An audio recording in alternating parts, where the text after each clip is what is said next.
परम पिता परमात्मा पूर्ण ब्रह्म सर्व सृष्टि रचनहार कबीर देव कबीर परमेश्वर जी की असीम रजा से आप चंद पुण्यात्माएं परमात्मा की महिमा सुनने के लिए उपस्थित हुए। जिन पुण्यात्माओं पर परमात्मा की विशेष रजा होती है उन्हीं को इतना समय मिलता है,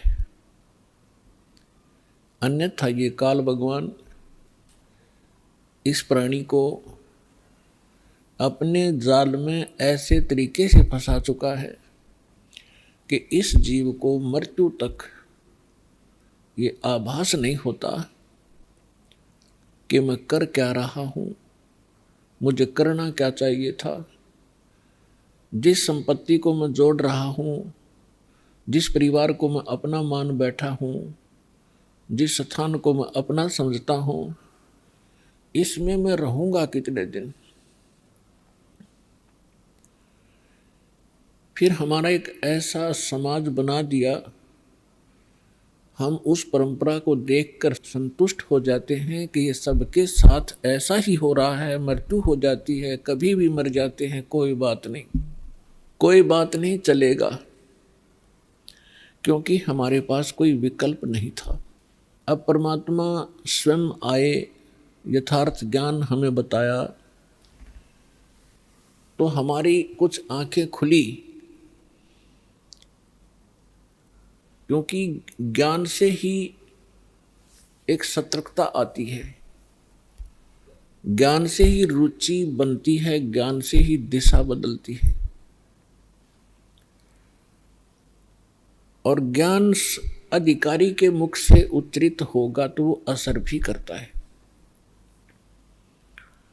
यहाँ पर लाखों की संख्या में ऐसे श्रद्धालु हैं जो शराब पीते थे, तम्बाकू सेवन करते थे, बीड़ी सिगरेट हुक्का के माध्यम से, और वो नहीं छोड़ पाते थे।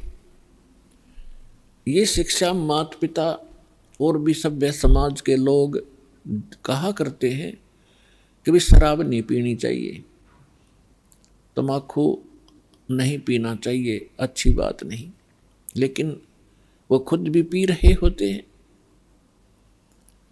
तो कहने का तात्पर्य है कि इस काल भगवान,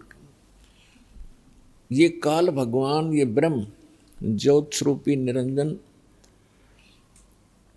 जिसको ऋषि महर्षि ब्रह्म कहा करते थे, और वो ब्रह्म साधना करके अपने आप को सबसे सुपीरियर माना करते थे, इसने इस जीव को ऐसे ढंग से फंसा लिया और ये विकार ज़्यादा करवाता है। इसने अपना एक मन एलिमेंट छोड़ दिया आत्मा के साथ में। आत्मा को आवश्यकता है परमात्मा की महिमा की, परमात्मा के गुणगान हो, इसको उसकी आवश्यकता है। और ये मन इसके ऊपर प्रधान बना दिया,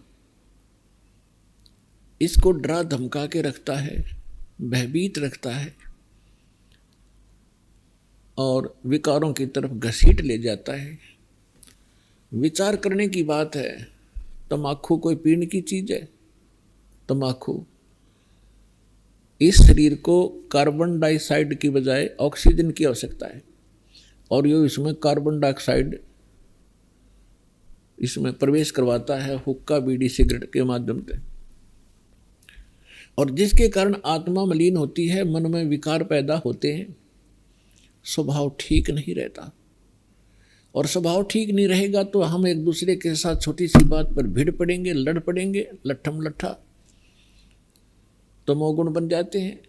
फिर शराब कोई पीने की चीज़ है जिसको पी के बेसुध हो जावा इंसान, और मांस कोई खाने की वस्तु है। अब हम कितनी स्पीड से इन बुराइयों को ग्रहण कर रहे हैं। तो काल ये चाहता है कि ये आत्मा परमात्मा की है और ये हमारे साथ प्रतिशोध ले रहा है।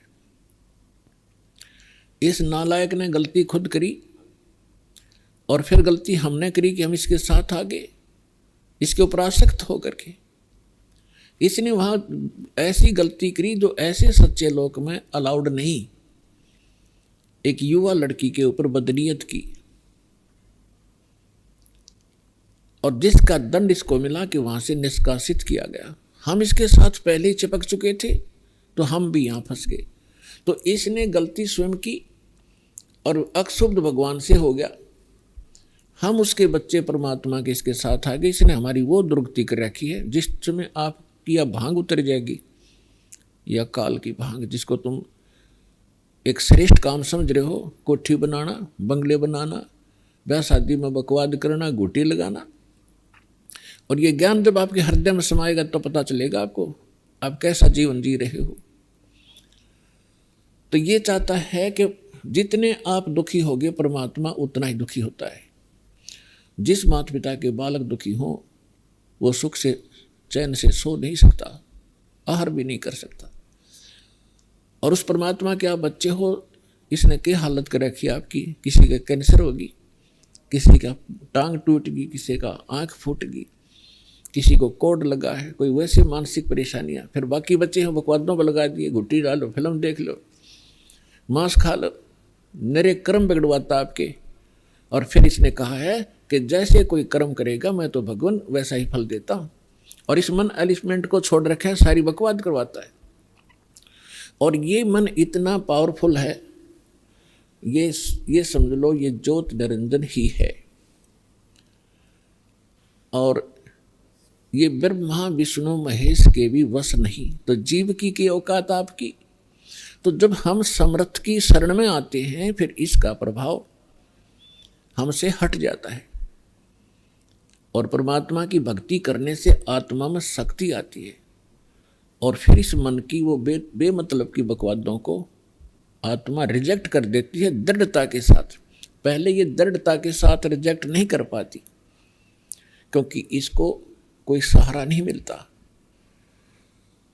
तो अब परमात्मा की भक्ति से आत्मा दृढ़ होती चली जाएगी, विकार छूटते चले जाएंगे, और आपके अंदर एक विशेष विनम्रता और सद्भावना उत्पन्न होती चली जाएगी, जो भक्त के लक्षण होते हैं। तो पुण्यात्माओं, सत्संग में वही पुण्यात्मा आती है जिनके बहुत ही जन्म जन्म के घने पुण्य आपके साथ है।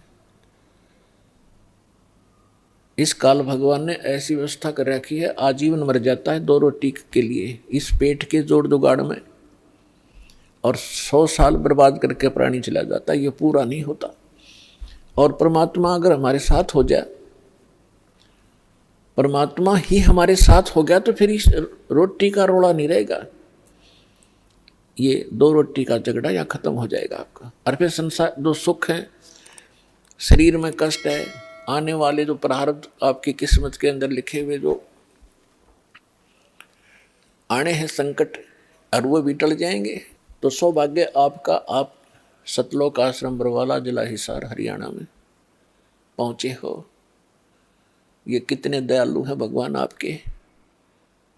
ये वो परमात्मा है जिसमें ये सर्वगुण संपन्न है, विद्यमान है। तुमेव माता च पिता तुमेव, तुमेव बंधु च सखा तुमेव, तुमेव विद्या च द्रविणम तुमेव, तुमेव सर्व मम देव देव। ये वो परमात्मा है जिसमें ये सभी गुण विद्यमान हैं। यही हमारा माता पिता है।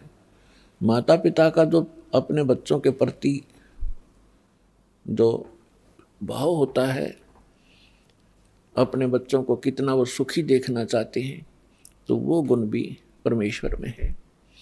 बंधु यानी भाई और सखा यानी मित्र भी यही सच्चा है। विद्या, धन, ये सब कुछ परमात्मा के अधीन है, और इस परमात्मा से संपर्क होने के बाद ये समस्या खत्म हो जाएगी। आपको बुद्धि भी देगा, आपको यहाँ गुजारे लायक या माया भी देगा। अपने आत्माओं, हम अध्यात्म ज्ञान से हम पूर्ण रूप से अपरिचित थे। हम लोकवेद दंत कथा सुन सुनकर उसी पर आसक्त हो गए थे, उसी ज्ञान को अंतिम मान लिया था। जो भी जिस धर्म मजहब या ग्रुप या पंथ में जुड़ा है और उसका एक बहुत बड़ा दायरा होता है। हम उस दायरे में रहकर केवल वही विचार विमर्श करते रहते हैं, उन्हीं परंपराओं का निर्वाह करते रहते हैं,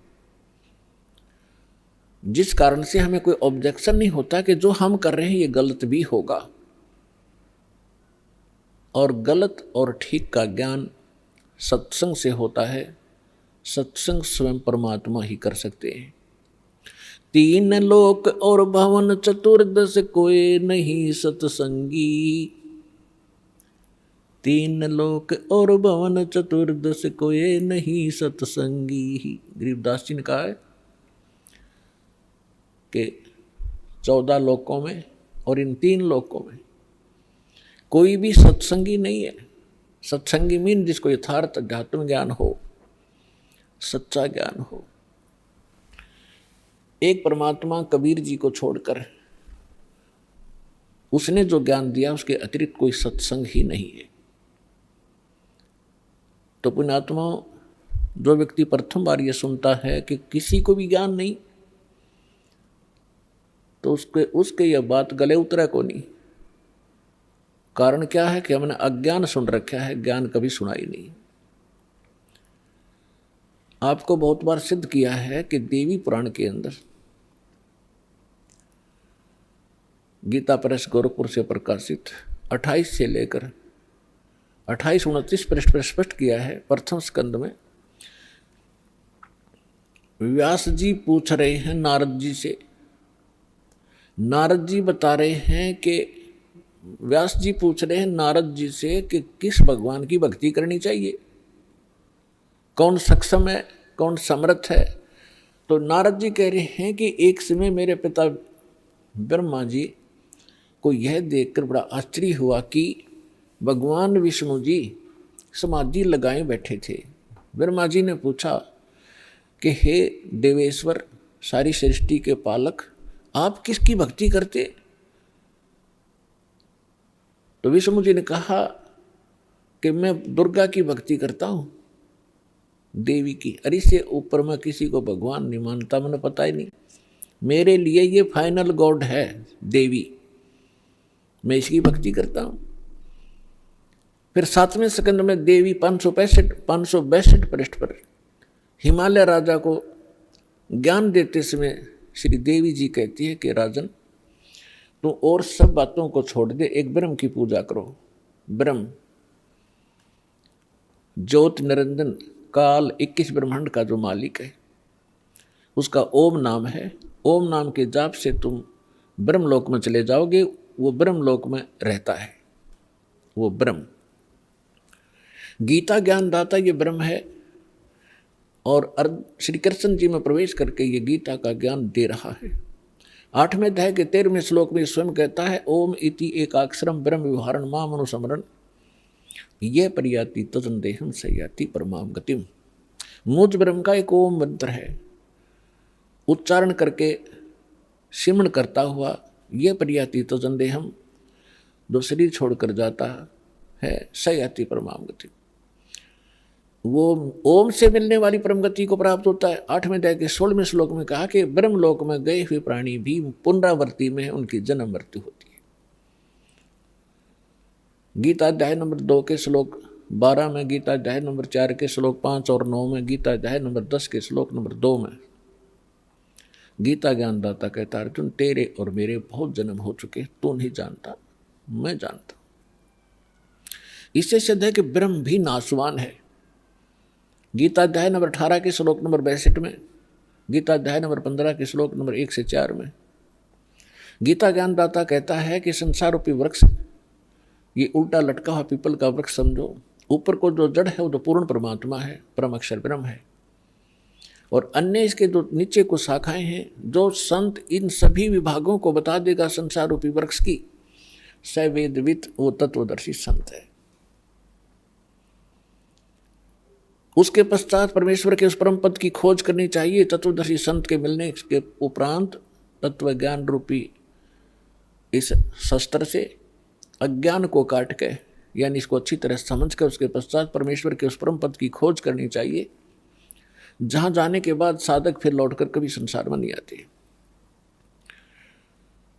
18वें अध्याय के 62वें श्लोक में कहा कि अर्जुन तू सर्वभाव से उस परमेश्वर की शरण में जा, उसकी कृपा से तू परम शांति को और सनातन परम धाम यानी शाश्वत स्थान अमर लोक को प्राप्त होगा, जहां जाने के बाद साधक फिर लौटकर कभी संसार में नहीं आते, उनकी जन्म मृत्यु नहीं होती।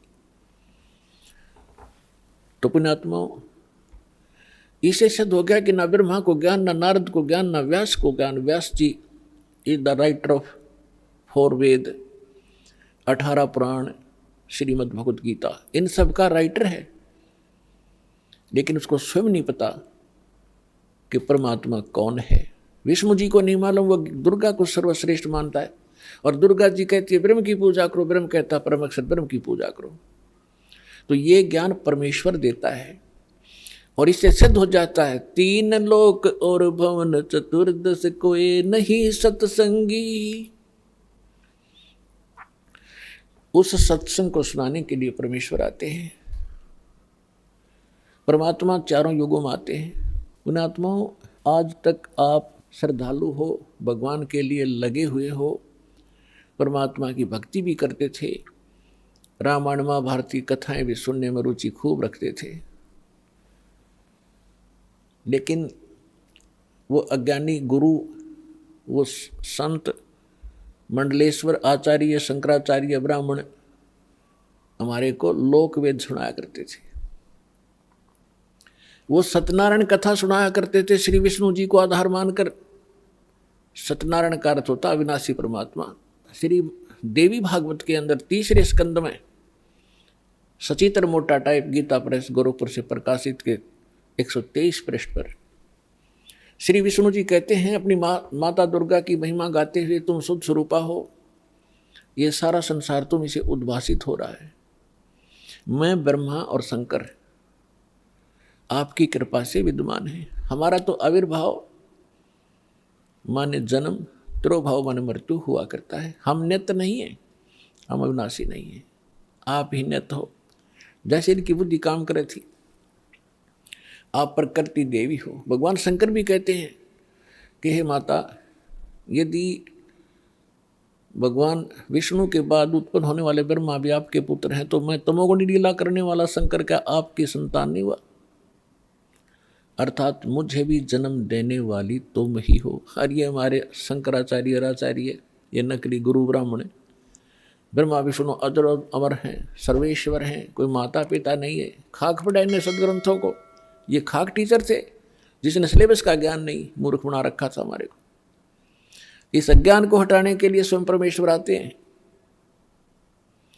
4 युग में मेरे संत पुकारे, को के कहा हम हेल रे, हीरे माणक मोती बरसे, ये जग चुगता ढेल रे। 4 युग में परमात्मा कहते हैं हम आए, और अच्छी आत्माओं को मिलते हैं, उनको तत्व ज्ञान से परिचित कराते हैं। फिर वो मुझसे परिचित होकर के वो महापुरुष भी मेरी महिमा को यथार्थ रूप में सुनाते हैं, लेकिन कोई सुनने वाला नहीं होता, क्योंकि अज्ञान घना होता है। और परमात्मा कहते हैं हम भी, मैं भी आता रहता हूँ प्रत्येक युग में भिन्न भिन्न रूप बना कर, और ये हमारे ज्ञान को ना सुन करके हम यथार्थ ज्ञान, यथार्थ भक्ति विधि रूपी हीरे मोती लालों की वर्षा करते रहते हैं, जगह जगह ज्ञान सुनाते हैं। लेकिन ये भोली आत्मा हीरे मोती लालों को ना पहचान कर, उनको ठोकर मारकर कंकरों की गठड़ी बांध कर वजन उठाए फिर रहे हैं। हम जो साधना कर रहे हैं बड़ी श्रेष्ठ है। गीता अध्याय नंबर 16 के श्लोक 23 और 24 में स्पष्ट कर दिया है कि शास्त्र विधि को त्याग कर जो मनमाना आचरण करते हैं, मनमानी पूजाएं करते हैं, उनको न तो सुख होता है, न उनका कोई सिद्धि प्राप्त होती है, और न ही उनकी गति होती है। फिर साधना करते किस लिए? अब जैसे जितने भी हमारे धर्मगुरु हिंदू धर्म के क्या नाम देते, ओम नमः शिवाय, ओम नमः भगवते वासुदेव, हरे कृष्ण राधे राधे श्याम मिला दे, राम राम हरे हरे, संसर नामा विष्णु जी का, और घणे चतुर और घने सुपीरियर मानते हो, कहते ओम ओम, बस ओम सबसे बड़ा नाम। तो पुण्यात्माओं, हरे राम हरे कृष्ण किसी भी सदग्रंथ में मंत्र नहीं, ओम नमः शिवाय किसी ग्रंथ में नहीं, ओम नमो भगवते वासुदेव किसी ग्रंथ में नहीं। जो शास्त्र अनुकूल साधना है वो परमेश्वर ने स्वयं आकर बताई है और अपनी उन प्यारी आत्माओं को बताई है, और उनको थोड़ी हिदायत दे दी थी कि जब तक इस कलयुग के अंदर ये बिजली पीढ़ी का समय नहीं आवे, इसको डिस्क्लोज ना करना, लिख देना। लिख रखी सभी महापुरुषों ने अपने अमृतवाणी में एफिडेविट लिख रखे हैं कि हम ये जाप करा करते हैं, ये मंत्र श्रेष्ठ है, इसी से मोक्ष संभव है। लेकिन सिलेबस को समझना स्टूडेंट के स्तर का काम नहीं है। पढ़ भी लेगा तो उसको समझ नहीं सकता, अप्लाई नहीं कर सकता, इसलिए टीचर गुरु की आवश्यकता होती है। तो जो गुरु रूप में परमात्मा आए थे, सतगुरु रूप में, फिर जिन महापुरुषों से मिले थे उनको अधिकार दिया था ज्ञान सुनाने का, और फिर अब इस दास को भेजा है इस पूरे कंप्लीट कोर्स को आप तक पहुंचाने के लिए, आपका मोक्ष कराने के लिए, क्योंकि अब वो समय आ गया। नहीं तो इस दास से बड़े बड़े महापुरुष पहले हुए हैं, लेकिन वो समय नहीं था, क्योंकि आप अशिक्षित थे, और अशिक्षा का लाभ ये नकलियों ने हमारा उठाया। ये संस्कृत बोलते रहे, हमने सोचा बड़े विद्वान हैं, इन्होंने खूब जाना होगा सदग्रंथों को। हमने परमात्मा को भी ठुकरा दिया, जिसमें 600 वर्ष पहले वो आकर ये ज्ञान सुनाया करते थे, जो आज सभी सदग्रंथों में ज्यों का त्यों पाया। तो पुण्यात्मा, 100 शुक्र मनाना उस परमपिता के। वहाँ ये आए, यहाँ आकर के उन्होंने कितने कष्ट झेले हमारे लिए। परमात्मा के उसी इतिहास को जो 600 वर्ष पहले परमेश्वर कबीर जी यहाँ आए थे, ये ज्ञान सुनाया करते थे, तो दास आज उसी परमपिता का दिया हुआ एज इट इज आप तक पहुँचा रहा हूँ। अपनी तरफ से इसमें कोई मिलावट नहीं कर सकता, क्योंकि जीव का जो ज्ञान होगा वो घटिया होगा, परमात्मा का ज्ञान वो सत्य होगा। तो वो सत्य ज्ञान आप तक पहुँचा रहा हूँ, ये सत्संग कर रहा हूँ। परमात्मा ने सत्संग किया था, या उन महापुरुषों ने जो भगवान से मिले थे, लेकिन उनको रिजेक्ट कर दिया हमने, क्योंकि हम बालक थे, हम अशिक्षित थे, अनजान थे। आज परमात्मा ने आपको अक्षर ज्ञान कराया। ये अक्षर ज्ञान आपके लिए विष है। बेशक आप कितने विद्वान पाक गए हो, डॉक्टर, इंजीनियर, जज, वकील बन गए हो, भगवान की भक्ति नहीं है तो खाक है ये। एक रोजी रोटी तो कहीं चला ले इंसान, कल मृत्यु होगी, गधा अपने कुत्ता अपने के खाज ला गए, और क्या खाओगे फिर? आपको केवल इस ही जीवन का ज्ञान है, आपको भविष्य का, आगे का नहीं। आगे के ज्ञान बिना ये खाक ज्ञान है फिर। तो ये ज्ञान देना जरूरी था। मालिक को मालूम था कि बिगड़ेंगे, ये अहंकार हो गया आपके अंदर, 2 कौड़ी का 2 छोटा सा पोस्ट मिल जाए, फूला नहीं समाता, और कल मृत्यु होकर गधा बन जाए, क्या रे माटी होती है उसकी।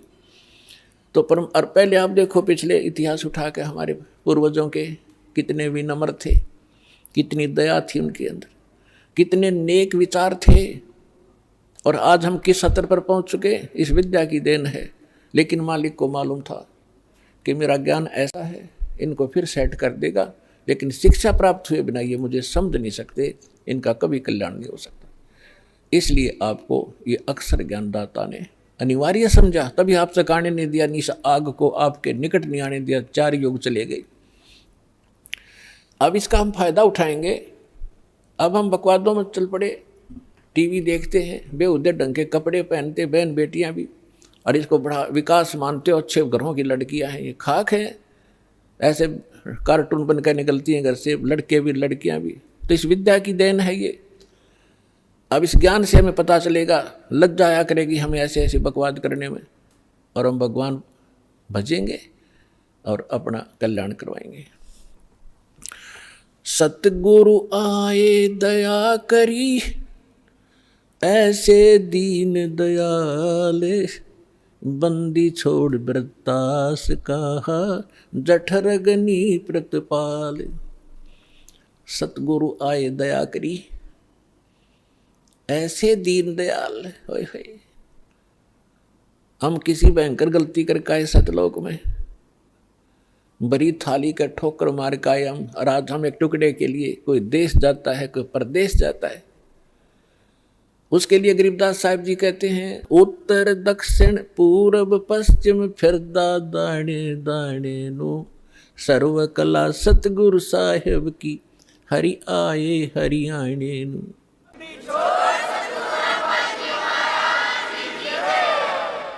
अपन आत्माओं, जो गुरु बचन पर डट गए कट गए फंद 84 के, भाई जो गुरु बचन पर डट गए कट गए फंद 84 के, भाई जो गुरु बचन पर डट गए कट गए फंद 84 के, कट गए फंद 84 के, कट गए फंद 84 के, भाई जो गुरु बचन पे डट गए कट गए फंद 84 के, वस्तु मिली ठोड़ की ठोड़ मिट गई, मन पापी की दौड़, वस्तु मिली ठोर की ठोड़ मिट गई, मन पापी की दौड़, ये भरम मिटे मथुरा काशी के, भरम मिटे मथुरा काशी के, भाई जो गुरु बचन पे डट गए कट गए फंद 84 के। पुण्यात्माओं, गुरु का वचन पालन करना इस भक्ति मार्ग में अति अनिवार्य है, और गुरु केवल वही ज्ञान और वही आदेश देता है जो आपके हित में होते हैं। एक भक्त कह रहा था जी, उसने कभी प्रश्न किया होगा, दास को तो इतना ध्यान नहीं रहता क्योंकि लाखों की संख्या में एक महीने में भक्त मिलते हैं। 5 वर्ष पहले उसने दीक्षा ली थी 2008 में। वो कह रहा था जी मैं अमेरिका जाने की तैयारी कर रहा हूँ। तो उसने अभी बताया, कहने लगे जी आप ये बोले कि भाई आड़े यही अमेरिका बना दूंगा जब तू विश्वास करेगा था। तो वो आज बता रहा था जी मुझे ऐसे दया कर दी दाता ने, समय पर टूक नहीं था, कर्जा सिर पर बहुत गना था, आज सारा सुख दे दिया और यहीं पर बढ़िया काम चला दिया। तो पुण्यात्माओं, गरीबदास साहब जी कहते हैं, पूर्व पश्चिम उत्तर दक्षिण तो फिरदा दाणे दाणे नु, और सर्व कला सतगुरु साहिब की हरि आए हरियाणे नु। मालिक ने पहचान कर धक्के खाते फिरते हो तुम, लगो एक बार भक्ति पर, सारे सुख दे और मोक्ष भी देगा आपको।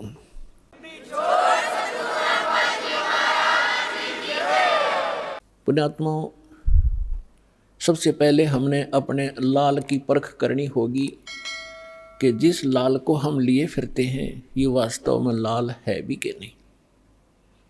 तो उस परखने के लिए हमारे पास कुछ पैमाना होना चाहिए। तो पैमाना कौन सा होगा? सदग्रंथ प्लस में उन महापुरुषों का आंखों देखा एफिडेविट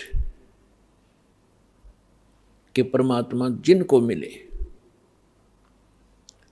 तो आज आपको एक झलक परमात्मा की सुनाएंगे। परमेश्वर कबीर जी के प्रगट के विषय में बहुत सी भ्रांतियां समाज में इन नकलियों ने फैला रखी है।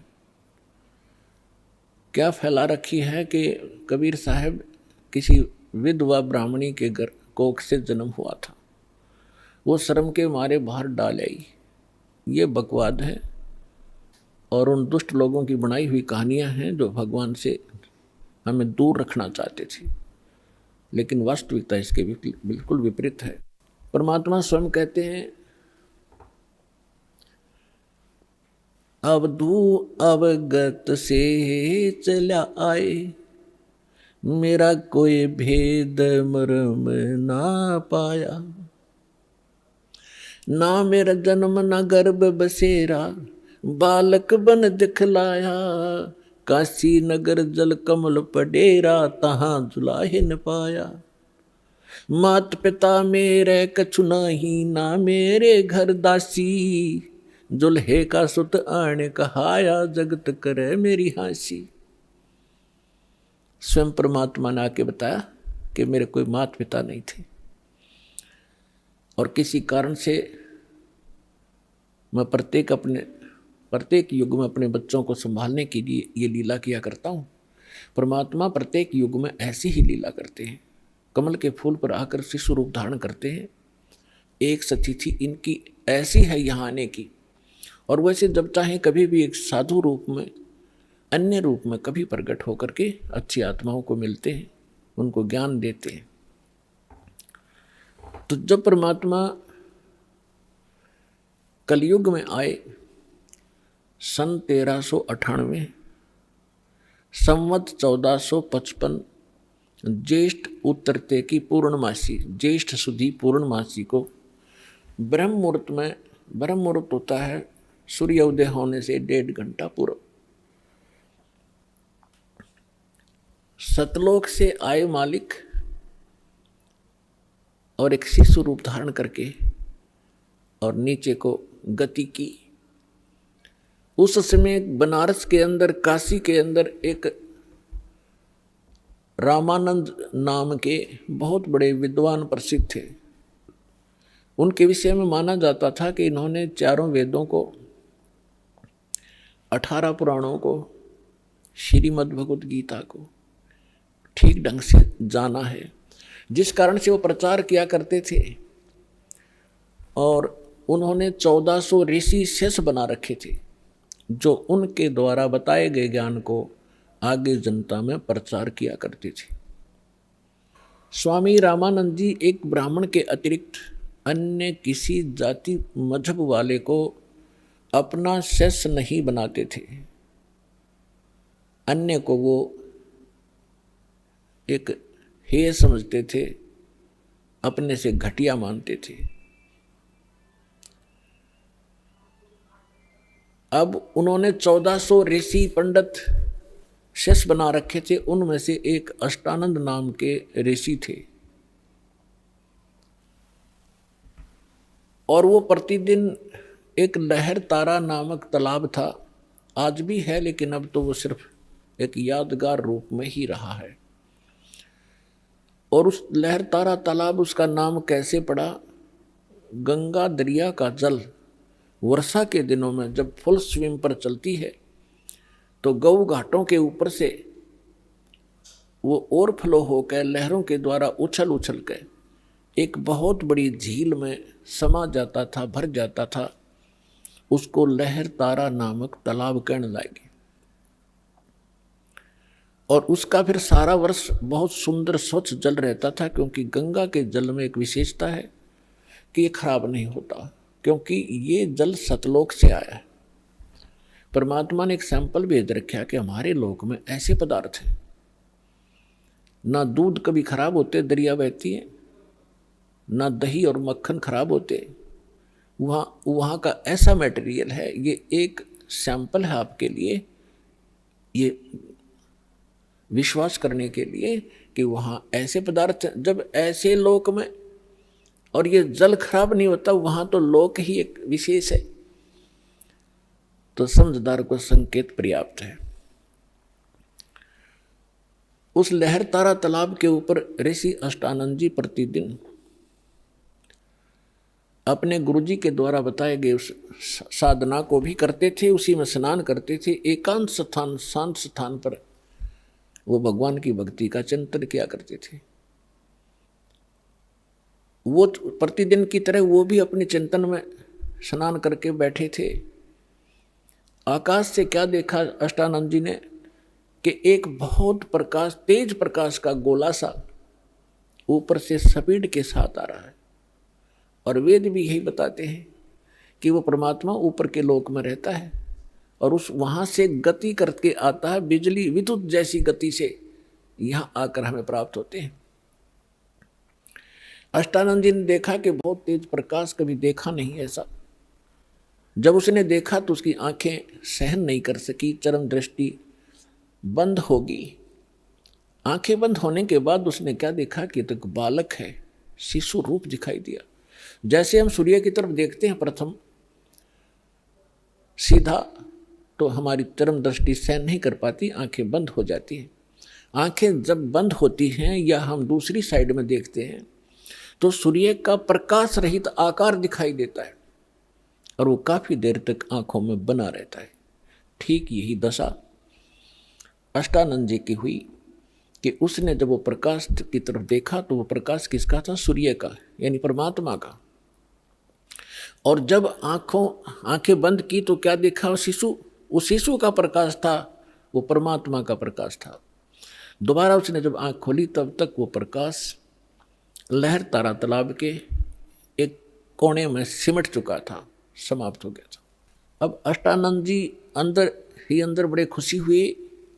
उसने सोचा कि शायद आज मेरी कोई भक्ति की विशेष उपलब्धि मुझे हुई है और इसके बारे में अपने गुरु जी को बताऊंगा। वो उठकर चले गए। अपने गुरु रामानंद जी से कहा कि स्वामी जी, आज मैंने ऐसे ऐसे एक अजीबोगरीब घटना मेरे साथ हुई।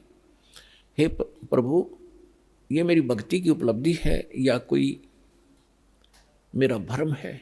परमात्मा स्वामी जी ने कहा कि बेटा, ये न तेरी भक्ति की उपलब्धि है और न ही तेरी कोई भ्रम है। ऐसी लीला उस समय होती है जब ऊपर के लोक से कोई परम शक्ति या देवता लोग यहाँ पृथ्वी पर आकर के जन्म लेते हैं। किसी माँ के गर्भ में प्रवेश किया होगा उन्होंने। ये तारे से जब टूटते हैं तो उसने बताया कि ऐसे लक्षण हैं। और वो कुछ दिनों में यहाँ इस काशी बनारस में किसी माँ से जन्म लेकर के वो दिव्य शक्ति अपना कोई कार्य करने के लिए ऊपर के लोगों से आते हैं। अब जितना स्वामी जी ने ज्ञान था अपने शिष्य का समाधान किया, शिष्य संतुष्ट हुआ। अब इन ऋषि महर्षियों ने वही भगवान देखे हैं जो माँ से ही जन्म लेते रहे। श्री राम, श्री कृष्ण और बाकी 18, 25 जो 8, 9 जो बताते हैं, ये ऐसे आते हैं। लेकिन ये भगवान वो है जो कभी माँ से जन्म नहीं लेता, सबके जन्मदाता है, सबके विधाता है।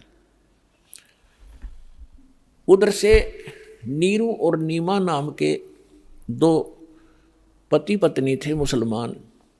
वो उसी जीवन में ब्राह्मण भी थे। उसी जन्म में वो ब्राह्मण थे। गौरी शंकर पुरुष का नाम था, सरस्वती उसकी पत्नी का नाम था। गौरी शंकर भगवान शंकर के बहुत ज़्यादा उपासक थे और नेक आत्मा ब्राह्मण थे। अन्य ब्राह्मण रोजी रोटी के लिए जनता को मिसगाइड करके अपना निर्वाह के लिए मिसगाइड करते थे। दक्षिणा आदि कुछ अटपट करके ग्रहण करते थे। तेरा पित्र ऐसे रुष्ट हो गया है, इतने पैसे चढ़ा दे, ऐसा पाठ करवा दे। वो ऐसा नहीं करता था। वो केवल शिव जी की कथा सुनाते थे शिवपुराण से, और जो भी उसकी दक्षिणा आती थी अपने निर्वाह के लिए रखकर बाकी शेष भंडारे में लगाते थे।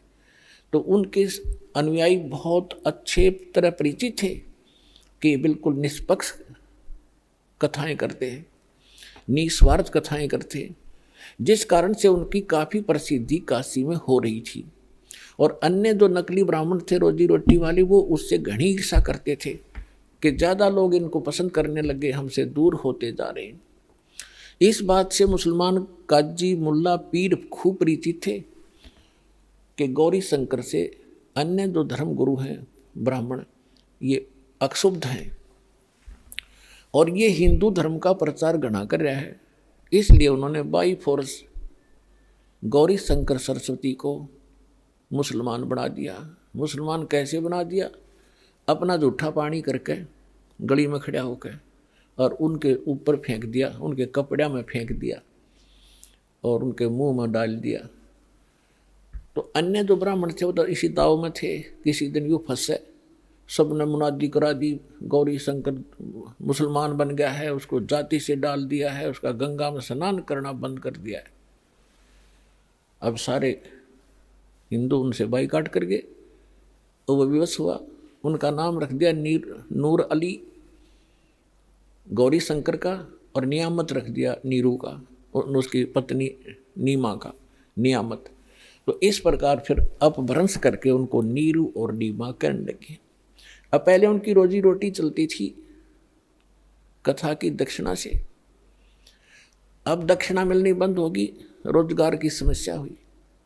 उन्होंने एक सिंपल सा काम जिसमें कोई पैसा नहीं लगना था, ऐसा काम शुरू कर दिया कपड़ा बुनने का, और समय के बीत जाने पर उनको जुलाहा कहने लगे। नीरू नीमा निसंतान थे, उनका कोई संतान नहीं थी, 60-62 साल की उम्र उनकी हो चुकी थी।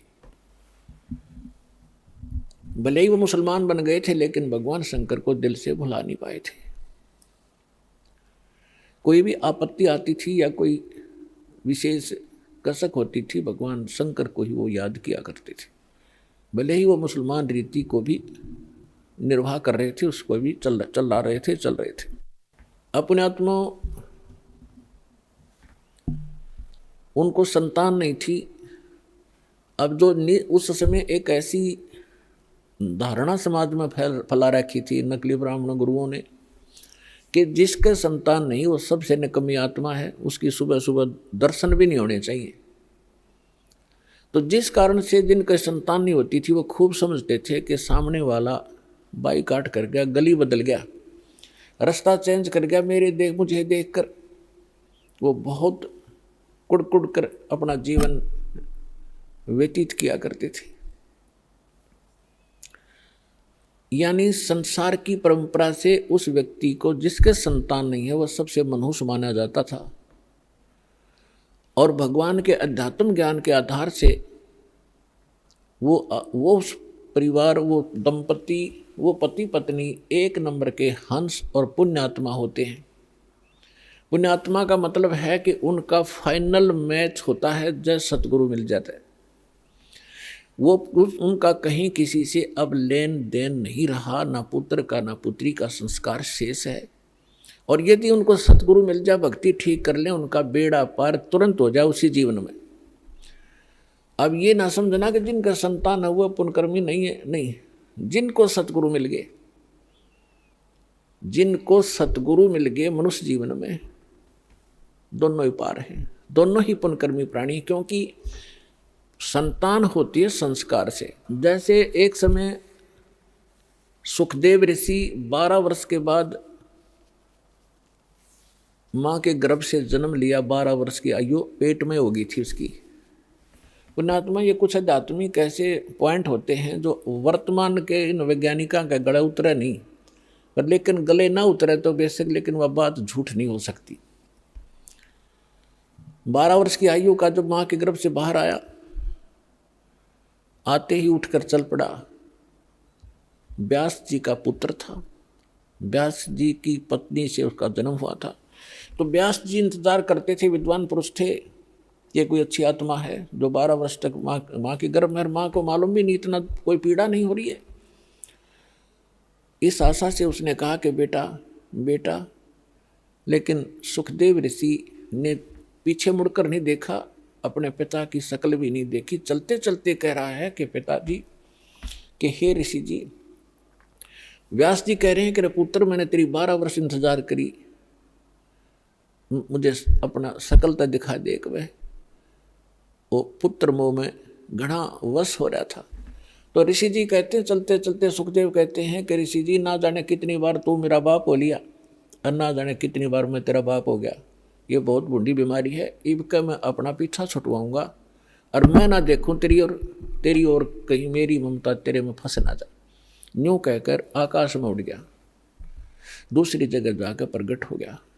वहां जाकर अपनी और नालापा काटी। कहने का भाव ये है, फिर सुखदेव ऋषि ने कहा था कि एक लेवा एक देवा दूतम, कोई किसी का पिता नहीं पूतम। ये ऋण संबंध जुड़ा एक ठाठा, अंश में सब 12 बाट। ये तो एक दूसरे का संस्कार है, कोई देने आ रहा है, कोई लेने आ रहा है। जैसे आज हम संस्कार बढ़ा रहे हैं, कोई रिश्वत लेता है, आज वो रिश्वत ले रहा किसी से 1 लाख 1.5 लाख रुपए, अगले जन्म में वो दामाद बनकर लड़की भी ले जाएगा और वो पैसे भी लेगा। बिरान माटी होगी फिर हमारी नो, फिर या गधा बनकर देना पड़ेगा, किसी की भैंस बनकर देना पड़ेगा, फिर दूध नहीं दे उसके इंजेक्शन लाओगे, दे लट्ठा लठरेंगे। तो अपने इस संस्कार को हम अब खत्म करेंगे।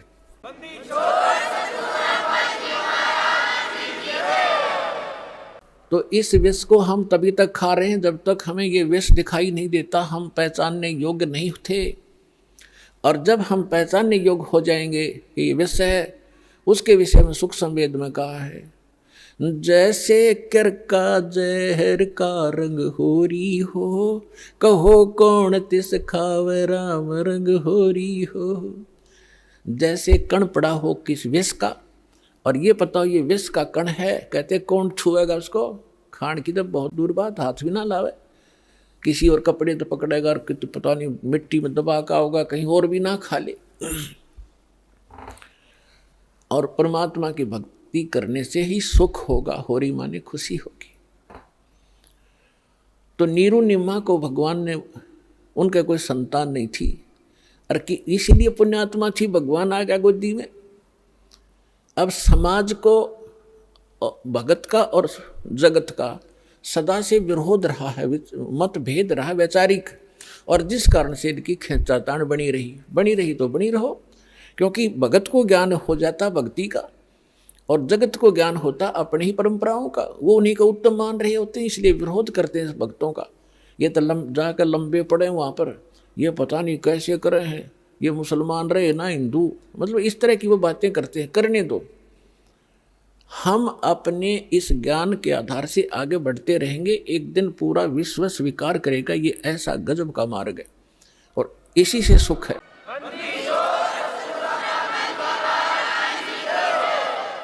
पुण्यात्माओं, ये भक्ति युग आ गया। अभी तक हमने बतेरी बकवाद कर ली। एक बार दास गोवा के अंदर गया हुआ था। गोवा एक स्टेट है समुद्र के किनारे, वहाँ दूसरे देश को हम विकसित देश मानते हैं, इस इंग्लैंड इटली और अमेरिका के, वहाँ समुद्र के किनारे एक एक लंगोट में स्त्री और पुरुष वहाँ लेट रेते में, और हम वहाँ सत्संग किया था हमने गोवा में, और हम चले गए घूमने के लिए। तो उनको देख रहे और वो भी अच्छे ना लगे, पड़े भी वह बेटी के बाप। तो वहाँ बता रहे थे कि ये क्या कहते हैं, क्यों हो हमें यहाँ आकर शांति मिलती है, और ये बड़े वहाँ सेठ हैं, बड़ी बड़ी कोठियाँ हैं, इनकी कार हैं बड़ी बड़ी, अकलम देखो इनकी।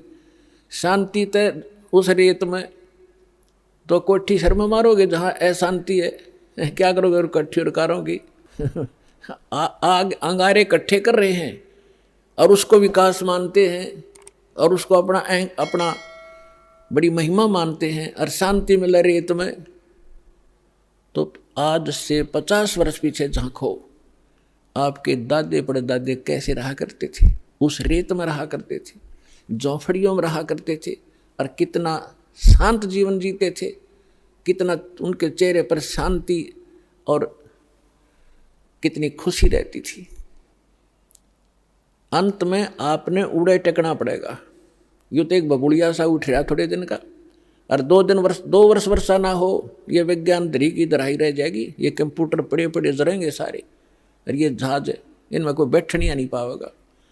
भगवान को प्रसन्न करना पड़ेगा इस संसार के अंदर, कुछ दिन सुख से जीना चाहते हो, और परमात्मा प्रसन्न हो गए, सारे ठाठ कर दे, समय पर वर्षा होने लग जाएगी, सब दुख दूर हो जाएंगे, प्राकृतिक आपदाएं टल जाएंगी, भक्ति करेंगे।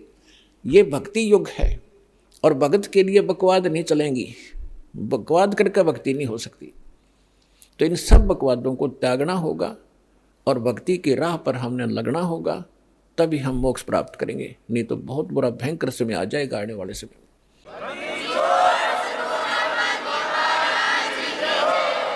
अब हम आते हैं अपने प्रसंग पे कि नीरू नीमा 62 वर्ष के हो गए थे, संतान नहीं थी।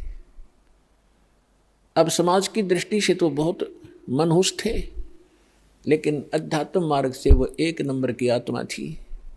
उसका प्रमाण भी आपके समक्ष है। जिनकी गोदी में भगवान खेले, वो समर्थ शक्ति जिनको भटक रहे हैं, हम खोजने के लिए जंगलों में बैठ के शरीर खत्म कर दिया हमने तपा करके, लेकिन रास्ता ठीक ना होने से वो कहते ना गणते जांडी काटने का आड़ी तरीका था ही हमारा। गण से जांडी कटा नहीं करती हो, तो वही आरी चाहिए या तीखी कुहाड़ी चाहिए जिससे जांडी कटे। तो हम लकड़ी के गणते जांडी काटा थे, यानी वह विधि परमात्मा पाने की ठीक नहीं थी, और उसके लिए हम भटक रहे थे। और वो परमात्मा उनको मिला जिनको संसार मनुष्य कहा करता था। अब समय जैसे तैसे वो व्यतीत कर लेते हैं, स्वयं तो जिनका संतान नहीं, लेकिन ये संसारिक व्यक्ति अपनी सोच से जब भी उनसे मिलते हैं कोई ना कोई इंजेक्शन लगा ही देते हैं कि एक संतान तो चाहिए थी, एक बालक तो चाहिए था घर में, तो कुछ भूल पड़े तो वो काल पड़न देता ना, किसी न किसी को भेज कर उनका इंजेक्शन लगा दे। उस दिन भी, उससे पहले दिन उस नीमा का कोई रिलेटिव, कोई बहन आई थी और उसने भी सारी रात यह चर्चा रखी, ये भगवान देखिए बालका बिना तो घर सुना सुना लगे है, बच्चों बिना बता के जीवन है। अब उस माई का फिर वो इंजेक्शन लाएगी, वह तो चली गई, सारी रात रोई। सुबह वो क्या करते थे, नीरू और नीमा का गंगा में स्नान कराना बंद कर दिया था, क्योंकि मुसलमानों को हिंदू गंगा में, गंगा घाट पर पड़न नहीं देते थे। तो वो वहाँ स्नान ना करके लहर तारा तालाब में उसी गंगा के जल में प्रतिदिन स्नान करने जाया करते थे। उस दिन भी वो जा रहे थे। नीमा रो रही थी क्योंकि इंजेक्शन ताजे ताजे लगे थे, और रो रही बुरी तरह आंसू डाल रही थी कि हे भगवान शंकर, आपके घर में क्या बच्चों की कमी होगी भगवान, अपनी दासी को एक खिलौना दे देते, जग में मेरा भी गुजारा हो जाता, मुंह ऊपर न उठा कर मैं भी चल सकती। यूं कह के बहुत बुरी तरह रो रही थी।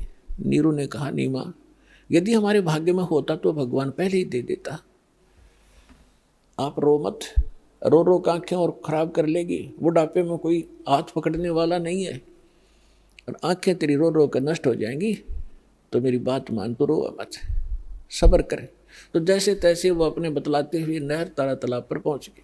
अष्टानंद वहां से जा चुका था। पहले नीमा ने स्नान किया, स्नान करके उस तालाब से बाहर आ गई। फिर नीरू स्नान करने के लिए प्रवेश किया नीरू ने। अब नीमा ने फिर 2 वस्त्र बांध कर वो स्नान किया था, उसको धोने के लिए पुनः किनारे पर गई। पति नहा रहा था, से जून का महीना, गर्मी का मौसम था। तो नीमा ने क्या देखा कि एक कमल के फूल पर कोई वस्तु हिल रही है, पैर हिला रही। परमात्मा बालक शिशु रूप धारण करके और कमल के फूल पर विराजमान हुए, और एक पैर को हिला रहे थे, एक पैर को हाथ में पकड़े हुए थे। नीमा ने सोचा, आइडिया सा लगाया कि कहीं सर्प ना हो। फिर ध्यान से देखा कि सर्प नहीं, ये तो बालक है। उसने अपने पति से कहा कि देखना जी, कमल के फूल पर बालक है, इसको उठाना जरा। अब नीरू नहा रहा था, और उसने सोचा कि अब मेंटल होली, इसका मानसिक संतुलन बिगड़ गया इन बालकों की चिंता कर करके। अब इसने इसको जल में भी बालक दिखाई देने लगे। नाता नाता कहता है कि नीमा कुछ सब्र कर, कुछ संतोष कर, विश्वास कर भगवान पर। ये क्या रट लगा रखी है तेने बालक बालक वाली, तुझे अब जल में भी बच्चे दिखाई देने लगे, तू मान जा मेरी बात। नीमा फिर कहते, देखो जी मैं सच कह रही हूँ। अब उसने एक विशेष कसक के साथ कहा, जिधर संकेत हाथ का करे थी उधर नजर गई स्नान करते करते नीरू की। उसे उससे थोड़ी दूरी पर था, उसने देखा सचमुच ही तो बालक है। फूल, कमल के फूल समेत तोड़कर अपनी पत्नी को थमा दिया।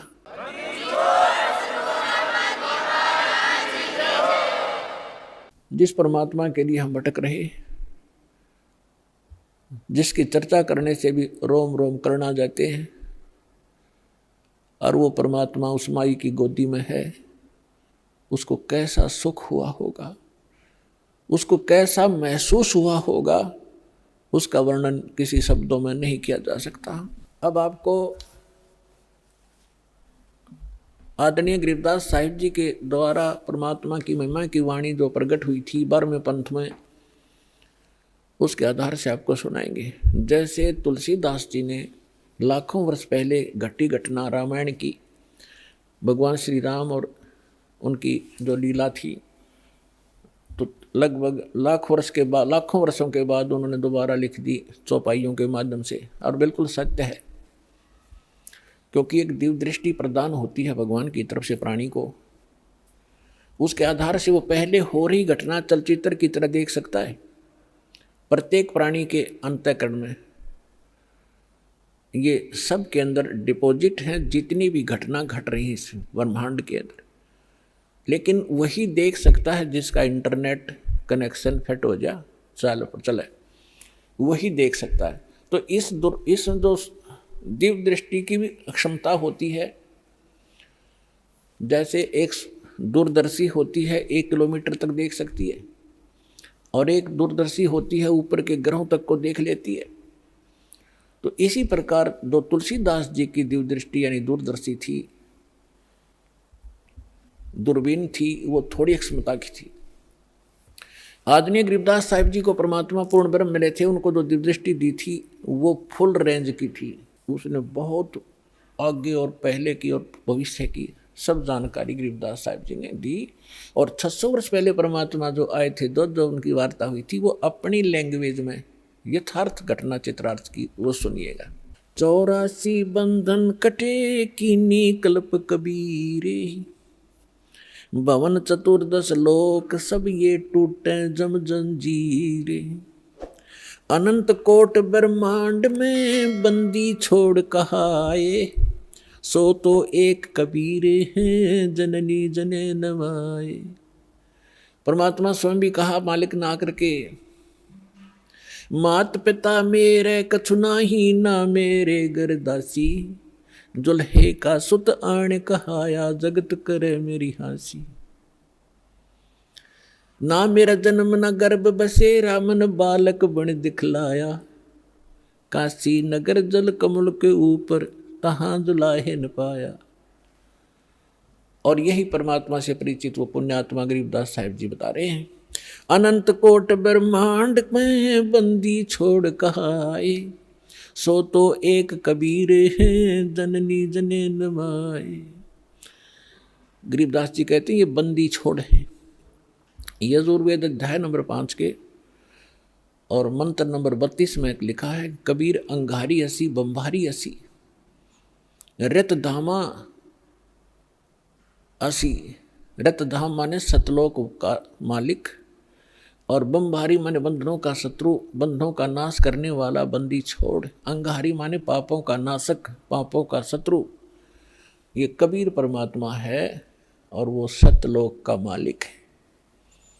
तो यहाँ स्वयं परमात्मा भी कहते हैं, बंदी छोड़ हमारा नामम, अजर अमर है अस्थिर ठामम, अमर करूं सतलोक पठाऊं, तात बंदी छोड़ कहूं।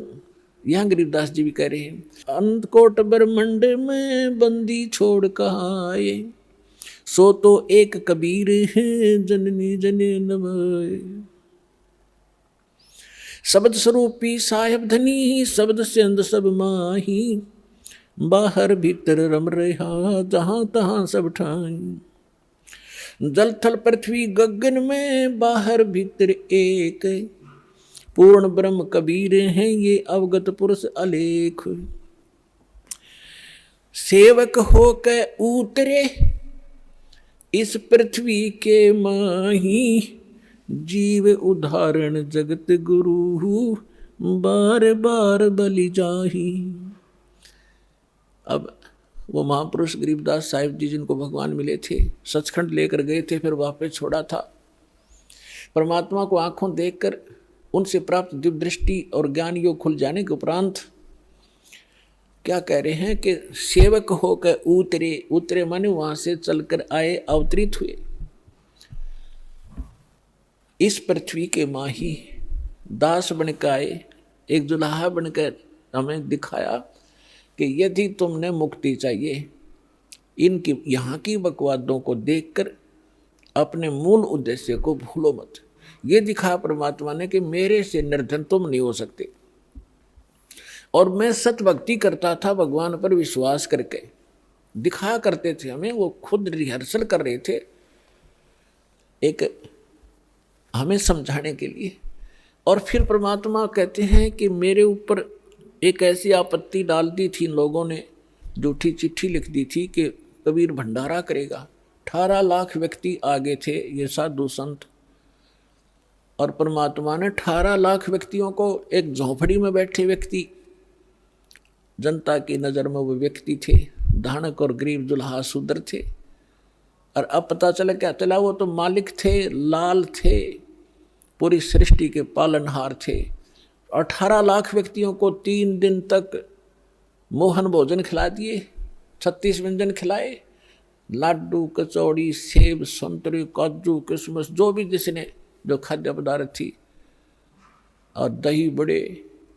18 लाख व्यक्तियों को 3 दिन भोजन कराना, कलजा फट जा, राजा हिल जा देश का, और एक झोपड़ी में बैठा गरीब व्यक्ति और इतना भोजन करा रहा, साथ में फिर दोहर दे रहा प्रत्येक खाने के उपरांत, जैसा कि चिट्ठी में उन दुष्टों ने लिख दिया था वो भी पालन कर रहे हैं, और साथ में एक असरफी सोने की, स्वर्ण की मोहर दे रहे हैं, तो 10 ग्राम सोना, और वो भी दे रहे थे। तो परमात्मा यही सिद्ध करना चाहते थे कि तुम यहाँ भक्ति करो केवल,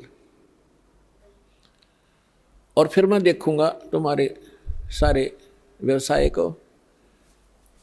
देखो, माता पिता को बच्चों की सब चिंता रहती है कि अब इसको किस चीज़ की आवश्यकता है। गर्मी आती है तो गर्मियों के कपड़े, सर्दी आती है तो सर्दियों के कपड़े, समय पर भोजन व्यवस्था सारा कुछ करते हैं। तो आप उसके बालक बन गए। इस दीक्षा के लेने के बाद आपका पुनर्जन्म हुआ है इसी जीवन में। जिस दिन सतगुरु भेंटिया ता दिन लेख जान, बाकी समय गंवा दिया बिना गुरु के ज्ञान। जब तक गुरु से उपदेश नहीं मिलते तब तक आपका जीवन, मनुष्य शरीर होते हुए मनुष्य का जीवन नहीं जी रहे थे। हम तो अन्य पशु पक्षियों जैसे ही क्रियाओं में व्यस्त थे, और जिस दिन से सद्गुरु मिलते हैं हमारी सब क्रियाओं में परिवर्तन होता है, हमारा आध्यात्मिक जन्म होता है। तो आप उस परमात्मा के वचन के पुत्र हो गए हो, पुत्री होगी हो। अब उसको चिंता रहेगी अगर आप विश्वास के साथ मर्यादा में रहकर परमात्मा की भक्ति करते रहोगे। कबीर साहब कहते हैं, कल्पे कारण कौन है, तू कर सेवा निकाम, और मन इच्छा फल दूंगा जो पड़े मेरे ते काम। जब मेरे सतर का काम होगा ना, जब देखना मेरे रंग। अपने आत्मा कितना धनी या कितना उच्च पोस्ट प्राप्त प्राणी हो, चाहे प्रधानमंत्री हो, उसका लड़का जा रहा है कितना कार में, एक्सीडेंट में मर गया, तो वो समर्थता के काम आई उसकी। और भगवान के साथ प्रधानमंत्री भी भगवान की भक्ति कर रहा होता और बेटा भी कर रहा होता, तो वहाँ धनी का काम था वहाँ पर बचाने का। जीव नहीं बचा सकता चाहे कितना महिमावान हो। तो यहाँ कहते हैं, कल्पे कारण कौन है, क्यों चिंतित रहता है तू, कर सेवा निकाम, निष्काम भाव से भक्ति कर मेरी, और मन इच्छा फल दूंगा जब पड़े मेरे ते काम। तो परमात्मा पर विश्वास करके भक्ति करो। अब गरीबदास जी कह रहे हैं, सेवक हो के उतरे, यानी दास बनकर आए भगवान इस पृथ्वी के माही। उद्देश्य क्या लेकर आए, जीव उदाहरण जगत गुरु, बार बार बलि जाऊं मैं। कि जीव उदाहरण के लिए वो जगत गुरु, सारी सृष्टि को सच्चा ज्ञान देने वाले, वो जगत गुरु इसका नाम होता है। ये नकली जगत गुरु का पता नहीं है, जगत गुरु लिख रहे हैं, तत्वदर्शी लिख, ये सब डुप्लीकेट हैं सारे के सारे। अज्ञानी प्राणी हैं जिनको कह भी पता नहीं अध्यात्म मार्ग का। पुण्यात्माओं देखो, परमात्मा की दया बिना सच्चाई ना तो कही जा सकती और ना स्वीकार हो सकती। अब दास ने लगभग 10 वर्ष हो गए टीवी चैनल पे सबको ललकार दिया, सबको बता दिया तुम झूठे हो, तुम्हारा ज्ञान झूठा, तुम्हारा भगवान नकली, और तुम्हारा ज्ञान गलत, तुम्हारी भक्ति गलत, और कोई नहीं चल सकता। एक शब्द कह के दिखा दो, कोई एक संत एक दूसरे के प्रति हंगामा मचा दें, क्योंकि वो झूठे को झूठा कहेगा। और यहाँ परमात्मा के ज्ञान के आधार से कहा जा रहा है, हर कोई सब बोल नहीं रहे, बोल रहे तो उनकी दूनी विद पिटे।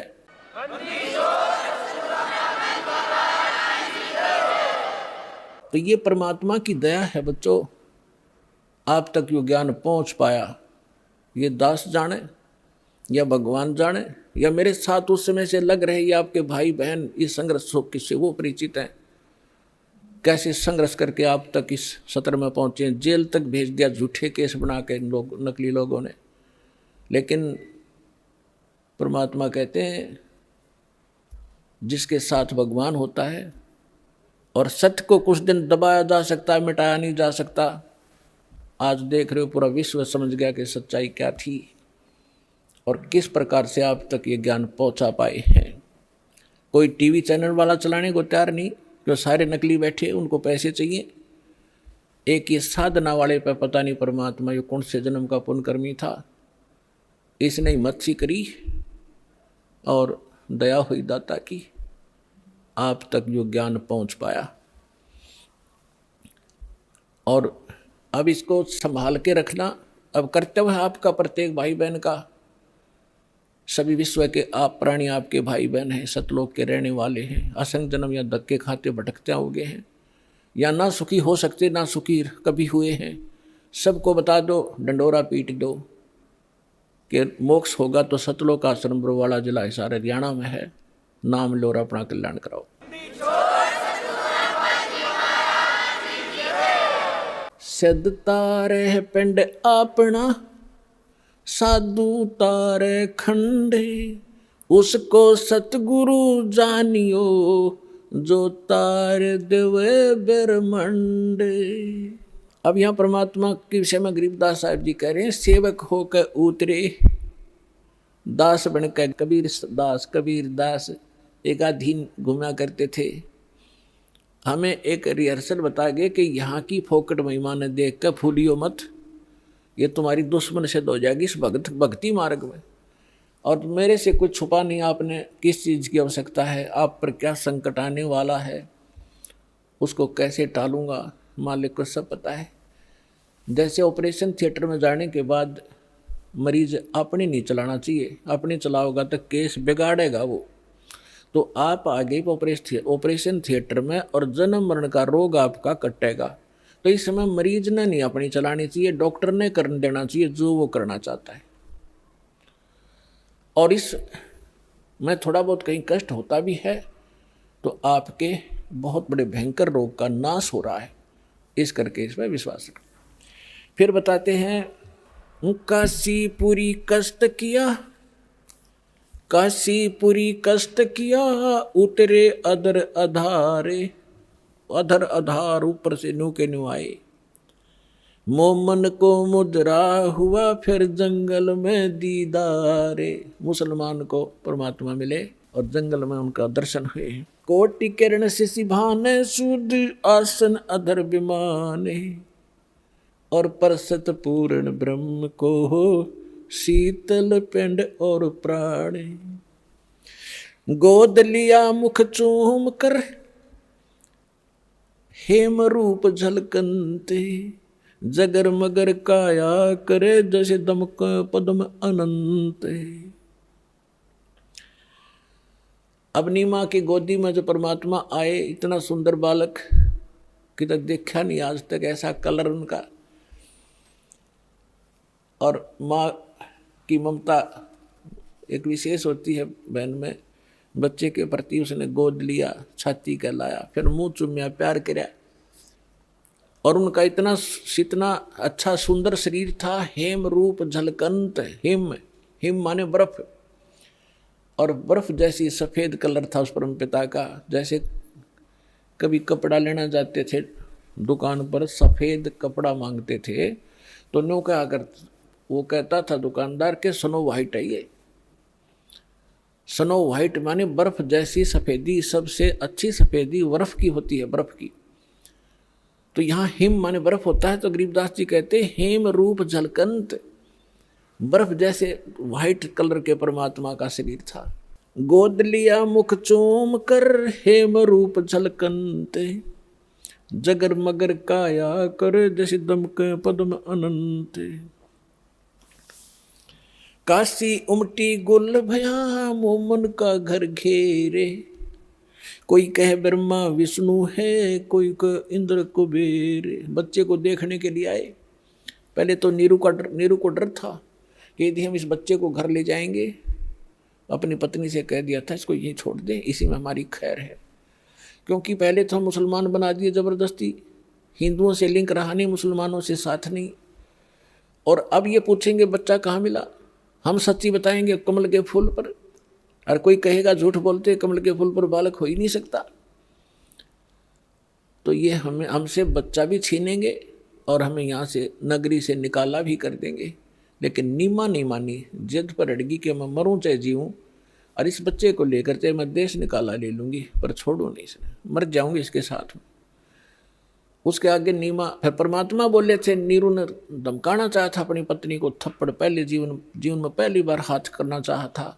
परमात्मा बोले गोदी में कि नीरू हमें घर ले चलो, तुम्हें कोई कुछ नहीं कहेगा।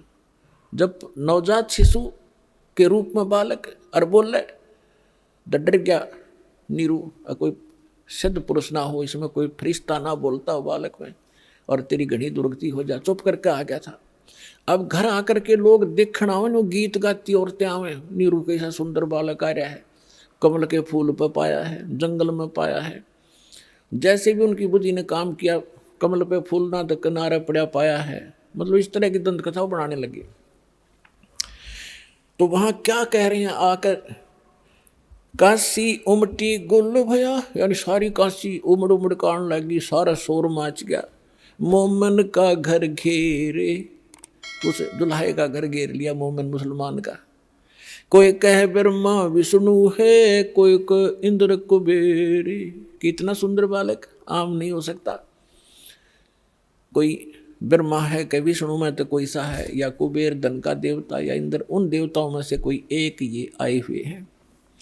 कोई कहे वरुण धर्म राय है, कोई कहे ईसे, 16 कला सुभान गति, कोई कहे जगदीश। कोई कहे छल ईश्वर नहीं, कोई किन्नर कहलाए, कोई कहे गण ईश का, जो जो मातरे साए। अब निम्मा बालक में नाम धरे, कोई कहे तो भूत प्रेत से, कोई कहे भगवान के सा दिखा है। तो नीरू कहते नीमा जो जो उनसे जीखती है, नाराज होती है, तो मेरे बच्चे का टोक लाओगे, नजर लगाओगे, पता नहीं क्या क्या कह रहे हो।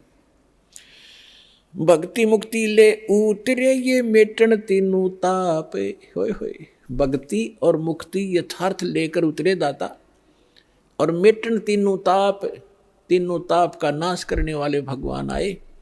तुम कौन राम का जपते जापम, तात कटे ना तीनों तापम। तुम किन भगवानों की भक्ति कर रहे हो जिससे तुम्हारे 3 ताप का नाश नहीं हो सकता। तो वो परमात्मा आए, भक्ति मुक्ति ले उतरे, और मेटन तीनों ताप। और एक मुसलमान का डेरा कराया, दुल्हे का घर डेरा किया, और उसको कहे कबीरा बाप। अपना आत्मा परमात्मा ने कहा है, सो हम शब्द हम जग में ल्याए, सार शब्द हमने गुप्त छुपाए। ये मंत्र सो हम नाम जो कोई देता है उसका अधिकारी नहीं है वो, इस दास के अतिरिक्त। और फिर उसके साथ अकेला सो हम काम नहीं करेगा। अब ये तो नकली ऐसे थे जैसे कोई कार गाड़ी है, कार कोई स्टीयरिंग ले रहा है, उसका स्टीयरिंग, और किसी ने पहिया निकाल रखा है, उसको घुमा रहा है कि या कार आगे हट जाओ, हैं कोई स्टीयर बच्चों की तरह घुमाए फिरते हैं। ये सारे मिलाकर ही कार बनती है, राम नाम की गाड़ी। अब ये सभी मंत्र मिलकर के यथार्थ गाड़ी होगी, तब ये चलेगी, इसका वास्तविक लाभ मिलेगा जब सारे पुर्जे फिट होंगे। दूध न पीवे न अन्न बखे, न पलने झूलनते, अदर अमान ध्यान में कमल कला फूलनते। कोई कहे छल, परमात्मा ने 25 दिन तक ना कुछ खाया ना पिया। अब नीमा को चिंता होगी कि हे परमात्मा, रोने लगी बुरी तरह कि बच्चा कुछ खा नहीं रहा तो कभी भी शरीर छोड़ सकता है। बुरी तरह रोने लगी, अन्न पानी स्वयं भी त्याग दिया लास्ट 25वें दिन, और कहा भगवान या तो ये देना नहीं था शंकर भगवान, और आज दे कर ले रहे हो, इसके साथ मरूंगी मैं, अब जीऊंगी नहीं। इस बिना बच्चे बिना मैं जी नहीं सकती। तो परमात्मा ने सोचा बुढ़िया मरेगी। उसी समय शंकर भगवान को प्रेरणा की शिव मंडल में उसके लोक से एकदम वो सतर्क हुआ, क्या को मुझे कौन पुकार रहा है। झाँक कर देखा एक माई रो रही है, एक साधु रूप बना के शंकर भगवान वहां आए और पूछा माई क्यों रो रही है। नीमा ने कहा कि महाराज मेरे दुख न ना सुनो, आप भी दुखी हो जाओगे। यूं कह के फिर रोने लगी। तो भगवान शंकर ने कहा माई कहा करते हैं अपना दुख दूसरे ने सुना दे कुछ हल्का हो जाता है, मेरे लायक कुछ होगा तो मैं कुछ तेरे को भली ये बात बताऊंगा, तू बता क्या बात है। तो भगवान शंकर ने से नीमा ने बताया कि मैं हमारा संतान नहीं थी बाबा जी, और एक दिन हृदय से पुकारा था अपने भगवान शंकर को, एक कमल के फूल पर लाल दिया मुझे, और ये लड़का 25 दिन का हो गया, ना कुछ खाता ना पीता। तो उसने कहा मुझे दिखा तेरा बालक। नीमा लाई बच्चे ने उठा कर पालने मत है, और सोचा बाबा जी के चरणों में डाल दूं, इसकी जीवन दान दे दे यूं। जो ही चरणों में रखना चाहा बच्चा न्यू का न्यू उठ गया ऊपर, और भगवान शंकर के सिर के सतर में हवा में डट गए बच्चे परमात्मा। अब वह नीमा नो सोच रही थी कि इस बाबा जी में करामात है या मेरा बेटा उड़ा दिया हुआ मैं। परमात्मा गरीबदास कहते हैं धनी का पे खना पे जगत का पे खना पेखा, धनी का नाम ना लेखा। जो सब कुछ करने वाला उसका जिक्र भी नहीं तुम्हारे पास, फलाने ने कर दिया धकड़े ने कर दिया, ऐसे तुम अटपट कर रहे थे। अब भगवान शंकर ने सोचा ये कोई सिद्ध पुरुष है, कोई सिद्धि युक्त है, उन्होंने ऐसे हाथ किया गोदी में लेने के लिए। परमात्मा उनकी गोदी में आ गए और आपस में दोनों की 7 बार चर्चा हुई। अर्निमा खड़ी खड़ी देख रही है कि 25 दिन का बालक बोल रहा है। वो तो बोलता पहले भी दिया था, लेकिन वो भूल पड़ जाती है हमारे। तब परमात्मा ने कहा कि हे शंकर भगवान। अब शंकर भगवान ने सोचा कि सिद्ध पुरुष है, मुझे भी पहचान लिया इसने तो, कि आप इसको ये कहो एक कुंवारी गाय लावें और उस कुंवारी गाय के ऊपर आप अपना आशीर्वाद भरा हाथ धर दियो, वह दूध देवेगी। पुण्यात्मा वचन तो मालिक का था, नियमत शंकर जी को बना रखा था। नीमा ने अपना पति बुलाया, उसको सब बातें बताई। वो कुम्हार के घर से एक साफ घड़ा लिया, छोटा सा कोरा मटका घड़ा, और वो गाय लिया बछिया जिसने दूध पीना छोड़ रखा था, और अभी सांड ने टच नहीं करी थी। वो जाके संग बैल नहीं लागा, वो लाके खड़ी करी। शंकर भगवान ने हाथ थपकी मारी, दूध की धार चल पड़ी, पात्र भर गया, अपने आप बंद होगी। डेली दूध देने लगी तो परमात्मा ने दूध पिया। अपने आत्मा अब हमने परमात्मा को पहचानना है। हमारे ग्रंथ वेद क्या बताते हैं, वेदों के विषय में क्या सुना जाता है कि इनमें परमात्मा की महिमा लिखी है। तो परमात्मा की महिमा लिखी है, तो जो महिमा परमात्मा की उनमें लिखी है, जिस परमात्मा ने वो लीला की है, तो ही इज गॉड, वही है परमात्मा। अब आपको दिखाते हैं ऋग्वेद मंडल नंबर 9 सूक्त नंबर 1 मंत्र 9 में, उसमें क्या लिखा है कि जब परमात्मा शिशु रूप धारण करके लीला करने आते हैं, तब उनके परवरिश की लीला कुंवारी गायों से होती है। ये देखिएगा ऋग्वेद मंडल नंबर 9 सूक्त नंबर 10 सूक्त नंबर 1 ऋग्वेद ये मंडल 9।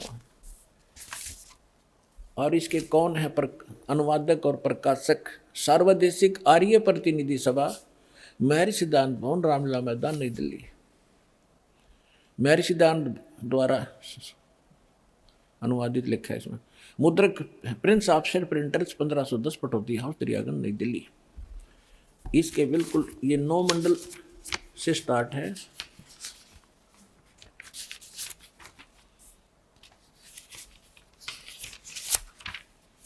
ये देखिएगा ऋग्वेद मंडल नंबर 9 और सूक्त नंबर 1 और मंत्र नंबर 9। ये मंत्र नंबर 9 है।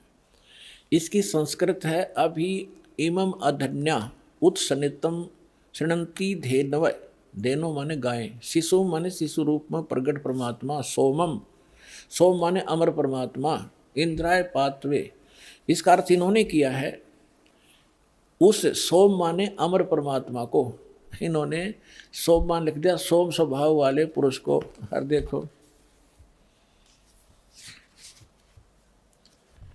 अब ये इसी मंत्र के प्रथम, यही ऋग्वेद मंडल 9वें मंडल का प्रथम सूक्त प्रथम मंत्र में ये सोम शब्द है। इसका अर्थ है सोम माने है सोम स्वभाव वाले परमात्मन, यानी सोम माने परमात्मा। हम यहाँ से इन्हीं के इन नकलियों के ही इस पहले तो इस अज्ञान को हटाएंगे।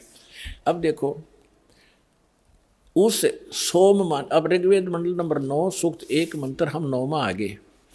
उस सोम माने अमर परमात्मा को, पुरुष माने भी परमात्मा होता, उस अमर परमात्मा को जो शिशु रूप में प्रकट होता है, शिशुम कुमार अवस्था में ही अभी अधन्या, अभी माने सब प्रकार से, अधन्या माने बिना दनाई, अहिंसन यानी धेनो माने गौवें तृप्त करती हैं। ओए होए, हमने इनसे इतना ही लेना है। जैसे हमारे यहाँ हरियाणा में एक, क्योंकि हमारी लैंग्वेज इन्हीं भाषाओं से बिगड़ कर क्षेत्रीय भाषा बनी है।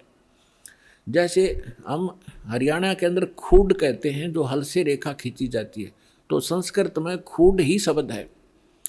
और यहाँ अधन्या माने बिना धनाई, हम उस गाय को जो नए दूध नहीं हुई हो उसको अधन्या का, बिना धनाई का करते, क्या बिना धनाई है। जिसके संग बैल नहीं लागा उसको कंवारी कहते हैं। अभी अधन्या यानी पूर्ण रूप से बिना धनाई, यानी कति कंवारी। जब वो अमर परमात्मा शिशु रूप धारण करके लीला करने आता है, तब उसके बाल परवरिश की लीला कंवारी गायों से होती है। ये क्या कौन कहता है? हमारे वेद कहते हैं। और वेद में परमात्मा ने 600 वर्ष पहले कहा था कि वेद मेरा भेद है, मैं ना वेदन के माही, और जौन वेद से मैं मिला, मैं वो वेद जानते ना ही, कि वेद मेरी महिमा का गुणगान कर रहे हैं। और लेकिन इन वेदों में वर्णित विधि से मेरी प्राप्ति नहीं हो सकती। और जिस वेद से जो परमात्मा स्वयं आकर ज्ञान बताते हैं मैं मिलूं, वो वेद जानते ना ही, वो साधन वो मंत्र इन वेदों में नहीं है, लेकिन वेद मेरी ही महिमा का गुणगान कर रहे हैं। तो ये स्पष्ट हो गया कि परमात्मा जब शिशु रूप धारण करके लीला करने आते हैं, उनके बालकपन में जो परवरिश की लीला कंवारी गायों से होती है। अब परमात्मा का 600 वर्ष पहले जो लीला की थी वो इतिहास लिपिबद्ध है, वो दिखाता हूँ। ये देखिएगा, कबीर सागर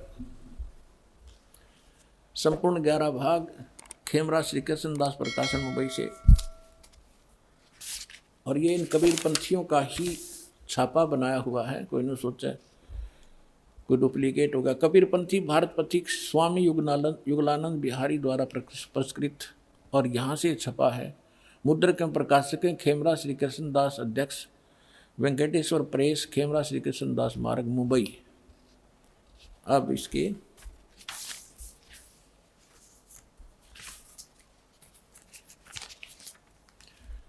अब ये है कि ज्ञान सागर खंड है, ज्ञान सागर 74 पृष्ठ पे। अब कहते हैं,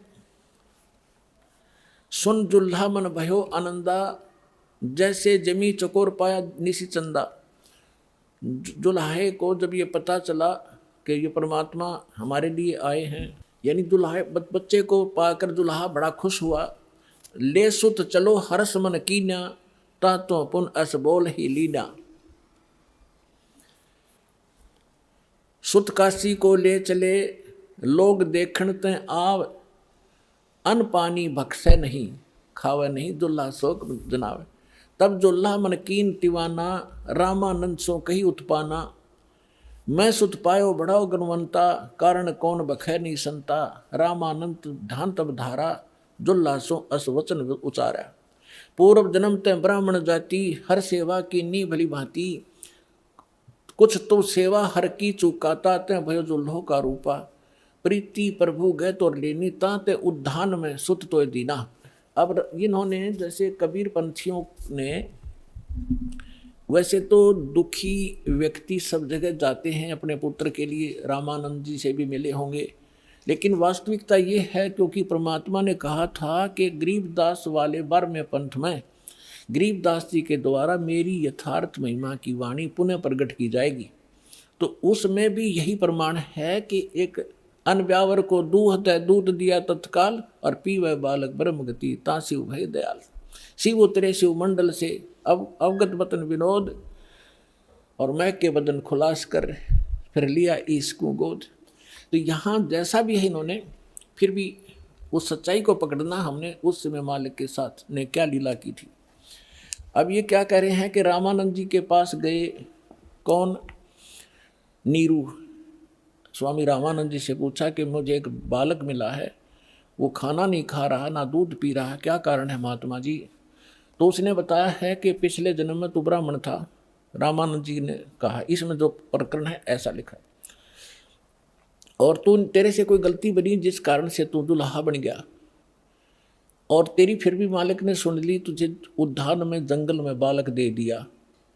अब ये तब खाएगा तो इसके लिए एक कुंवारी गाय लाओ और वो दूध देगी, तब यो बालक पीवेगा। देखिए, अब नीरू कहता कि भगवान मेरे से गलती हुई, उस मैंने फल पा लिया, और अब मैं आरत हो, हे प्रभु दस कीनो तस पायो, आरत हो तब दर्शन आयो, सो कहिए उपाय गुसाई, बालक अक्षुदावंत कुछ खाई।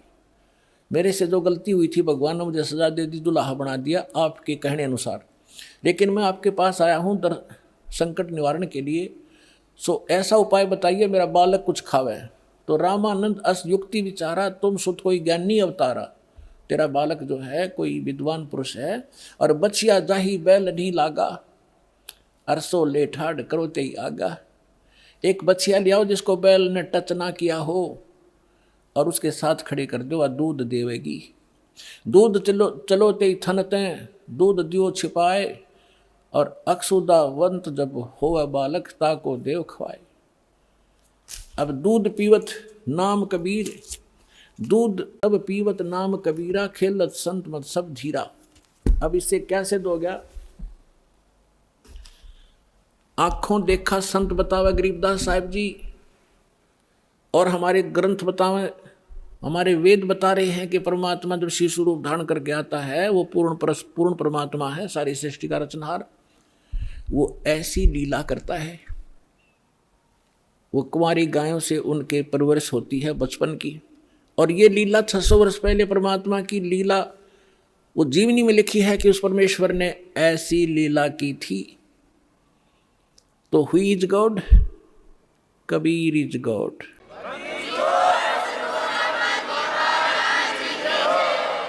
अब फिर क्या होता है? अब परमात्मा जिस उद्देश्य को लेकर आते हैं पुण्यात्माओं, ये वेद भी बताते हैं। ऋग्वेद मंडल नंबर 9 सूक्त 86 मंत्र 26 और 27 में, ऋग्वेद मंडल नंबर 9 सूक्त 82 मंत्र 1, 2, 3 में, ऋग्वेद मंडल नंबर 9 सूक्त 54 मंत्र 3 में, ऋग्वेद मंडल नंबर 9 सूक्त 20 मंत्र 1 में, ऋग्वेद मंडल नंबर 9 सूक्त 1 मंत्र 8 और 9 में, ऋग्वेद मंडल नंबर 9 सूक्त 96 के मंत्र 16 से 20 में, ऋग्वेद मंडल नंबर 9 सूक्त 94 के 1 में, ऋग्वेद मंडल नंबर 9 सूक्त 95 के मंत्र 2 में, और भी अनेक स्थानों पर ये प्रमाण है कि वो परमात्मा सतलोक में रहता, अमरलोक में, और वहाँ मनुष्य के समान, राजा के समान है, मनुष्य सदृश्य है। वहाँ से सह शरीर आता है, बिजली जैसी गति से आता है, अच्छी आत्माओं को मिलते हैं जो दृढ़ भक्त होते हैं और उनको ज्ञान सुनाते हैं। ये हमारे वेद बताते हैं। और जब परमात्मा शिशु रूप धारण करके आते हैं तो उस समय उनके जो परवरिश की लीला कंवारी गाय से होती है। और यही संत बताते हैं, यही हमारे ग्रंथ बताते हैं। तो परमात्मा को पहचानने में अब देर नहीं लगेगी। अब आगे बताते हैं, अब जिस उद्देश्य से परमात्मा आते हैं कि वो अपना ज्ञान सुनाते हैं, अध्यात्म ज्ञान, यथार्थ ज्ञान भगवान ही सुनाते हैं, और कवियों की तरह आचरण करते हैं, लोकोक्तियों के माध्यम से और दोहाओं के माध्यम से, दोहावलियों के माध्यम से वो अपना ज्ञान महिमा प्रचार करते हैं, जिस कारण से वो एक प्रसिद्ध कवि भी कहलाते हैं। तो अपने आत्माओं, जिस लाल को हमने पत्थर जान के कूड़े में डाल रखा था, अब संभालो इसको, धनी हो जाओगे। अध्यात्म मार्ग के भी और भौतिक सुख भी यही दे सकता है, दूसरा इस पृथ्वी पर आपको देने वाला नहीं।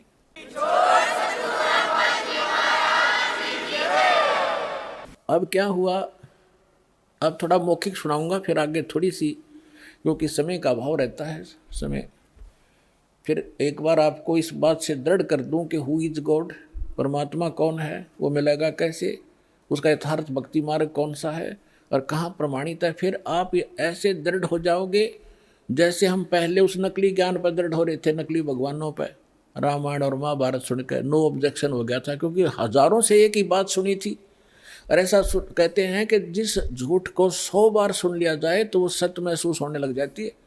हमने सुन रखी थी वो 1000 बार, तो अब इस सत्य को जब सुनोगे कुछ धीरे धीरे, तो सत्य भी सत्य आपको महसूस होगी।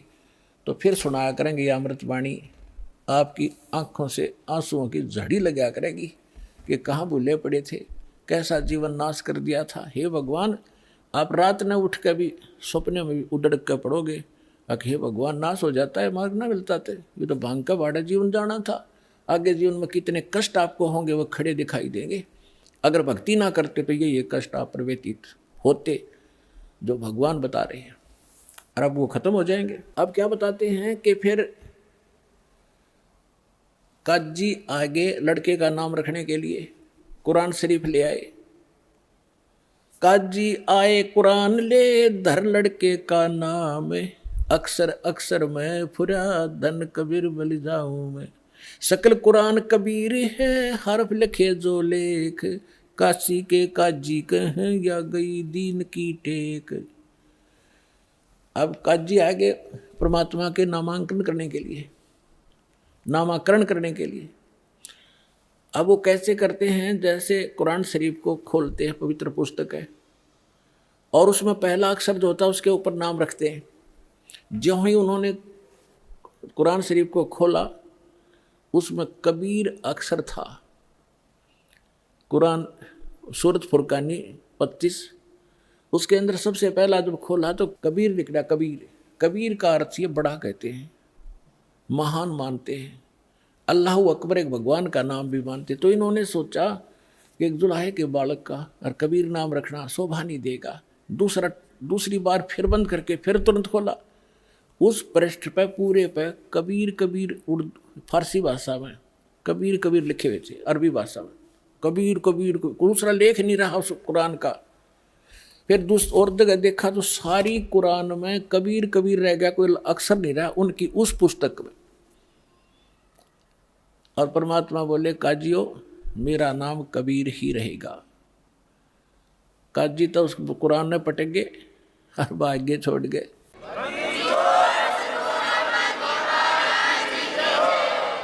अब परमात्मा क्या बताते हैं, उनके आगे क्या हुआ कि परमेश्वर जिस उद्देश्य से आए थे वो उन्होंने क्या किया। अपने आत्मा, वो परम धनी थे परमात्मा कबीर जी, उनको गुरु की आवश्यकता नहीं थी, लेकिन इस परंपरा को का निर्वाह करने के लिए कि आने वाले समय में काल के दूत जैसे शिवदयाल जी, राधा स्वामी पंथ के प्रवर्तक मुखिया, इनका कोई गुरु नहीं था और यो भूत बनया। और परमात्मा की वाणी है, गुरु बिन माला फेरते, गुरु बिन देते दान, गुरु बिन दोनों निष्फल हैं, चाहे पूछो वेद पुराण। रामकृष्ण से कौन बड़ा, उन्हों भी गुरु की, और 3 लोक के वे धनी, गुरु आज्ञाधीन। तो इसलिए परमेश्वर ने गुरु बनाना, परंपरा का निर्वाह करना अनिवार्य समझा। और दूसरा, एक तीर से 2 शिकार करने थे। रामानंद जी की प्यारी आत्मा ब्राह्मण थे, उस समय ब्राह्मण के घर में जन्म होना, नो सोच लो, वो नो समझा करते हमारे बराबर इस पृथ्वी पर कोई नहीं, इतना अहम था, इतने पूज्य थे ब्राह्मण उस समय। और यहाँ की फोकट महिमा परमात्मा को पता था, ये न लेकर डूबेगी। कबीर साहब कहते हैं, मन तो सुख के सागर बसरे और न ऐसा यश रे, यहाँ कोई यश काम नहीं आओगा, ये नकली है। तो इस उद्देश्य से परमेश्वर ने जब 5 वर्ष के मालिक हो गए लीला करते हुए, एक 2.5 वर्ष के बालक का रूप धारण किया, और जिस गंगा के पंचगंगा घाट पर प्रतिदिन स्वामी रामानंद जी स्नान करने के लिए जाया करते थे, उनकी पौड़ियों में लेट गए। उस समय रामानंद जी की आयु 104 वर्ष की थी, परमात्मा लीला में आयु 5 वर्ष की थी, लेकिन 2.5 वर्ष की रूप बनाकर वहां लेट गए।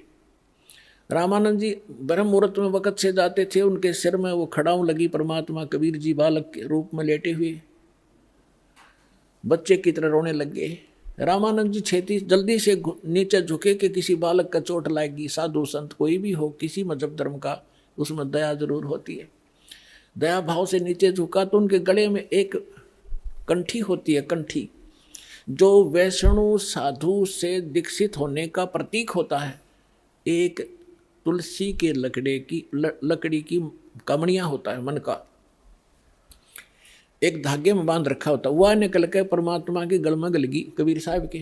रामानंद जी ने दिखी नहीं अंधेरे में, और उठा के कहने लगे, बेटा सिर पर हाथ रखे, बेटा राम राम बोलो, राम राम बोलो, राम के नाम तो सुख होता है। परमात्मा चुप हो गए। रामानंद जी बोले, बेटा बैठ जा, यहाँ कहीं जाना नहीं, मैं तुझे तेरे घर भिजवा दूंगा, सुबह पता करवा के, मैं नहा लेता हूँ। वह नहाने लगे, परमात्मा वहाँ से अंतर्ध्यान हुए, अपनी झोंपड़ी में आके विश्राम किया। कुछ दिन रामानंद जी जब नहा धोकर आए, देखे बालक है नहीं, सोचा चला गया होगा, कहाँ ढूंढूं।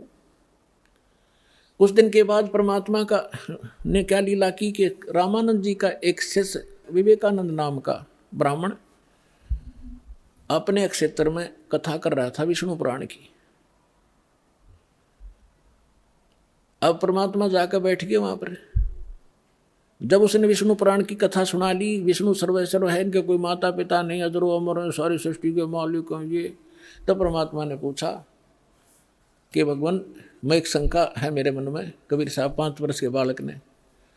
तो विवेकानंद ने कहा कि बोलो बोलो, क्या बात है, बोलो बेटा बोलो। परमेश्वर ने कहा कि मैंने एक ब्राह्मण शिव पुराण सुना रहा था रुद्र संहिता में, वो बता रहा था कि विष्णु जी की उत्पत्ति भगवान सदा शिव और दुर्गा शिवा से हुई है, और ब्रह्मा जी की उत्पत्ति भी उन्हीं से हुई है। आप कह रहे कि जन्म मृत्यु नहीं होती। तो वो अक्का बक्का उसके पास वहीं पर रखी थी, वो शिव पुराण खोल के भी देख ली, क्यों थी संस्कृत में। तो कहने का झूठे, इसमें कुछ नहीं लिखा है, देखो लोग झूठ बोलता है। उसने पूछा विवेकानंद ने कि तू कौन सी जाति का है, क्या तूने कहीं से दीक्षा ले रखी है। तो परमात्मा के बोलने से पहले वहाँ श्रोता कहने लगे कि ये नीरू का लड़का है, जुलाहे का, दानक का बेटा है यो। तो उसे विवेकानंद ने सोची ऐसी गहन बातें तो कोई दीक्षित व्यक्ति ही बता सकता है। उसने पूछा तूने दीक्षा ले रखी है किसी से। परमात्मा ने कहा हाँ, मैंने गुरु धारण कर रखा है। कौन किया तूने गुरु धारण, सर्वानंद विवेकानंद ने पूछा। परमात्मा ने कहा कि जो आपने कर रखा है वही मैंने कर रखा है। तो विवेकानंद ने विषय बदल दिया सारा कि देखो रे कितना झूठा व्यक्ति है ये, धानक का लड़का, एक शूद्र जुलाहे का पुत्र, और हमारे गुरु जी को बदनाम करता है। वो तो शूद्रों को निकट भी नहीं आने देता। और मैं कल आज जाता हूँ, स्वामी जी को ये बात बताऊंगा, तेरे को खूब पिटाई होगी तेरी। अब लंबी कथा ना सुनाकर शॉर्ट बताता हूँ। अगले दिन उसने जाके सामने रामानंद जी के कान भर दिए, स्वामी जी हमारी तो नाक काट दी एक धानक के लड़के ने, हम तो बाहर मुंह दिखाने लायक नहीं छोड़े, बड़ी सभा में कह दिया कि मैंने आपसे दीक्षा ले रखी है। ये भगवान कल मैं कैसे कथा करूंगा आपकी। तो सब कहते, गरीबदास जी ने लिखा है, रामानंद यह बात सुन कैसे कूदा जैसे मृग कूदा करे, झूठा है, कपटी है, उसको कल लाओ मेरे सामने, तेरे सामने जूते लगा दूंगा और सबको बुला लेना जिनके सामने तेरी बेइज्जती की है। अगले दिन परमात्मा को पकड़ ले गए 10 बस डंडे विवेकानंद के गुंडे, रामानंद जी के सामने झोपड़ी के सामने सुबह सुबह ले गए।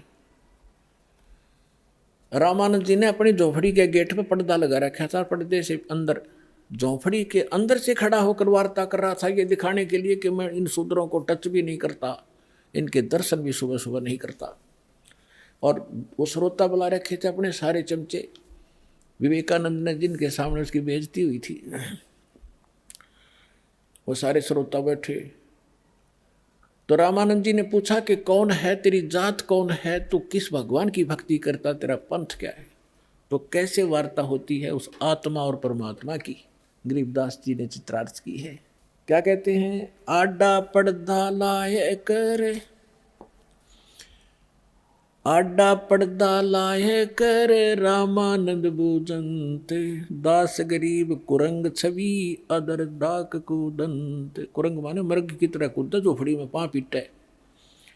कौन जात कुल पंथ है, कौन तुम्हारा नाम, दास गरीब आधीन गति फिर बोलत है बलि जाऊं मैं। रामानंद जी कह रहे हैं तुम्हारा कौन जात है, तेरा कौन पंथ है, तेरा नाम क्या है। तो गरीबदास जी कहते हैं जैसे गुरु के सामने शिष्य को रहना चाहिए, एक अच्छे शिष्य की भूमिका करते हुए गरीबदास जी कहते हैं आधीन गति, दास गरीब आधीन गति बोलत है बलि जाऊं मैं। गरीबदास जी कहते बलि हारी जाऊं इस महापुरुष परमात्मा के, कैसी लीला कर रहा था, एक अधीन होकर बोल रहे हैं और कह रहे हैं सच्ची जात हमारी जगत गुरु और परमेश्वर है पंथ, दास गरीब लिखत पढ़ो मेरा नाम निरंजन कंते। मैं अवगत गत से पहरे और चार वेद से दूरी, दास गरीब दसों दिशा में सकल सिंध भरपूरी। ए स्वामी सृष्टा में सृष्टि हमार तीर, दास गरीब अधर बसूं अवगत सत्य कबीर। सुन रामानंद राम हम मैं बावन नृसिंह, दास गरीब सर्व कला मैं ही व्यापक सर्वंग। सुन स्वामी सतभाके हूँ झूठ न हमरे रिंच, दास गरीब हम रूप बिना और सकल परपंच।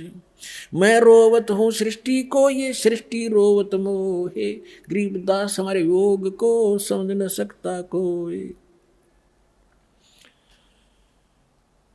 अब परमात्मा ने जब ये एक सारी कथा सुनाई कि मैं सारी सृष्टि का रचनहार हूँ, सुन रामानंद राम हम और हम बावन नरसिंह, ये सब लीला हमने की थी। विष्णु जी को तो एक बड़ाई दी थी, बात में उसका रूप धारण कर लिया।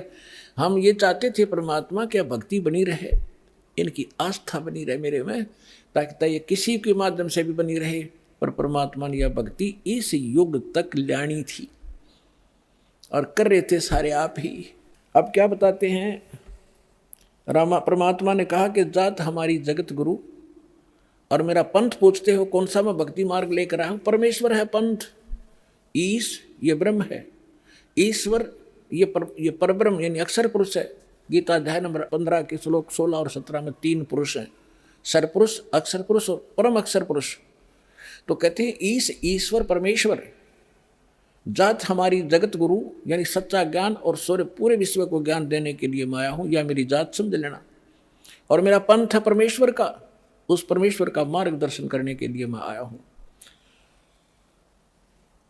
अब रामानंद जी कहते हैं अरे बालक सुन दुर्बुद्धि, तेरा गटमट तन आकार और दास गरीब दर्द लगा जब हो बोले सर्जनहार। गरीबदास जी कहते हैं रामानंद जी को जो भगवान ने अपने आप को भगवान ने कह दिया, तो रामानंद जी को दर्द हुआ, इस बात का दुख हुआ कि दुल्हे का बालक 2 कौड़ी का जीव अपने आप को भगवान कहता है।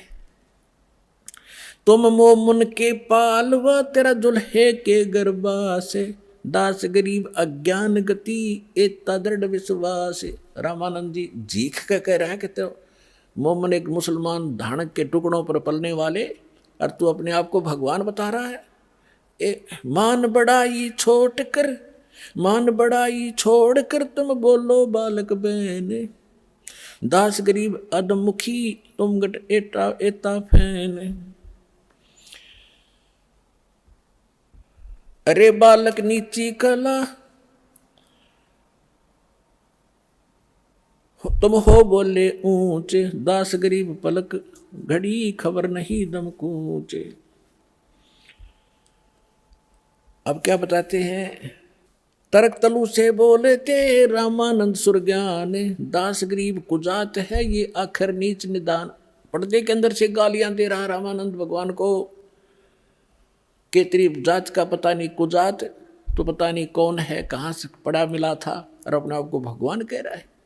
पुणात्माओं याद रखना इस बात को, ये रामानंद कैसे भगवान को क्या कह रहा है, और फिर जब सच्चाई से परिचित होगा कि सचमुच ये भगवान है, और फिर कैसा भाव होगा।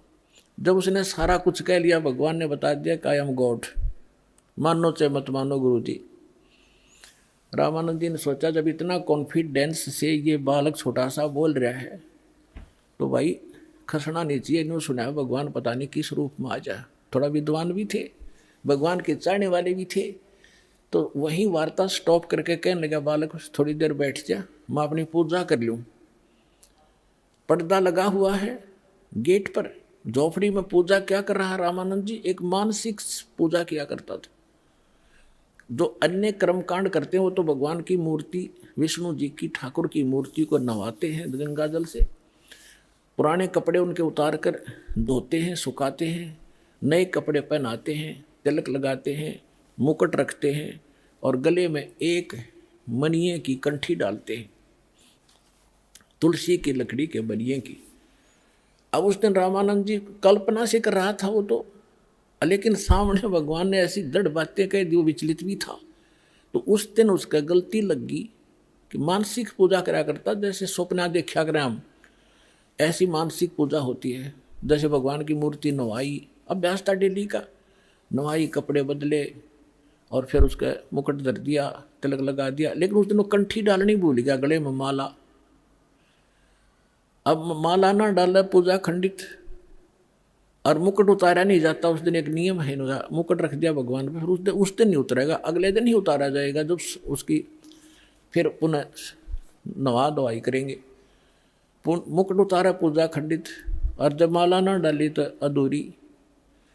तो अपने आप को कोस रहा था मन मन में, आकाश मेरे से कौन सी भूल पड़ी भगवान, आज जीवन में पहली बार गलती हुई, भूल लगी मुझ नीच के, बहुत मुझसे कोई भारी भूल बनी है, मुझसे कोई अपराध बना है जिससे मुझे आज इतनी भूल लगी।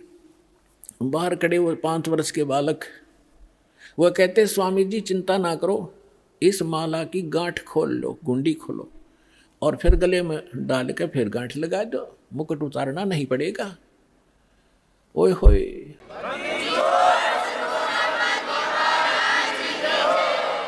अब न कोई सामने मूर्ति है, मैंने देखेगा झांक का बता दियो पर्दा में के, और मेरे मन की बात इसने पकड़ ली। ओए होए, तो क्या कहते हैं परमात्मा, रामानंद जी ने वो पर्दा फेंक दिया, बाहर निकल कर आया। परमात्मा ब्राह्मण सोए जो ब्रह्म पहचाने, सूक्ष्म वेद में कहा वो ब्राह्मण है जो भगवान पहचान दे।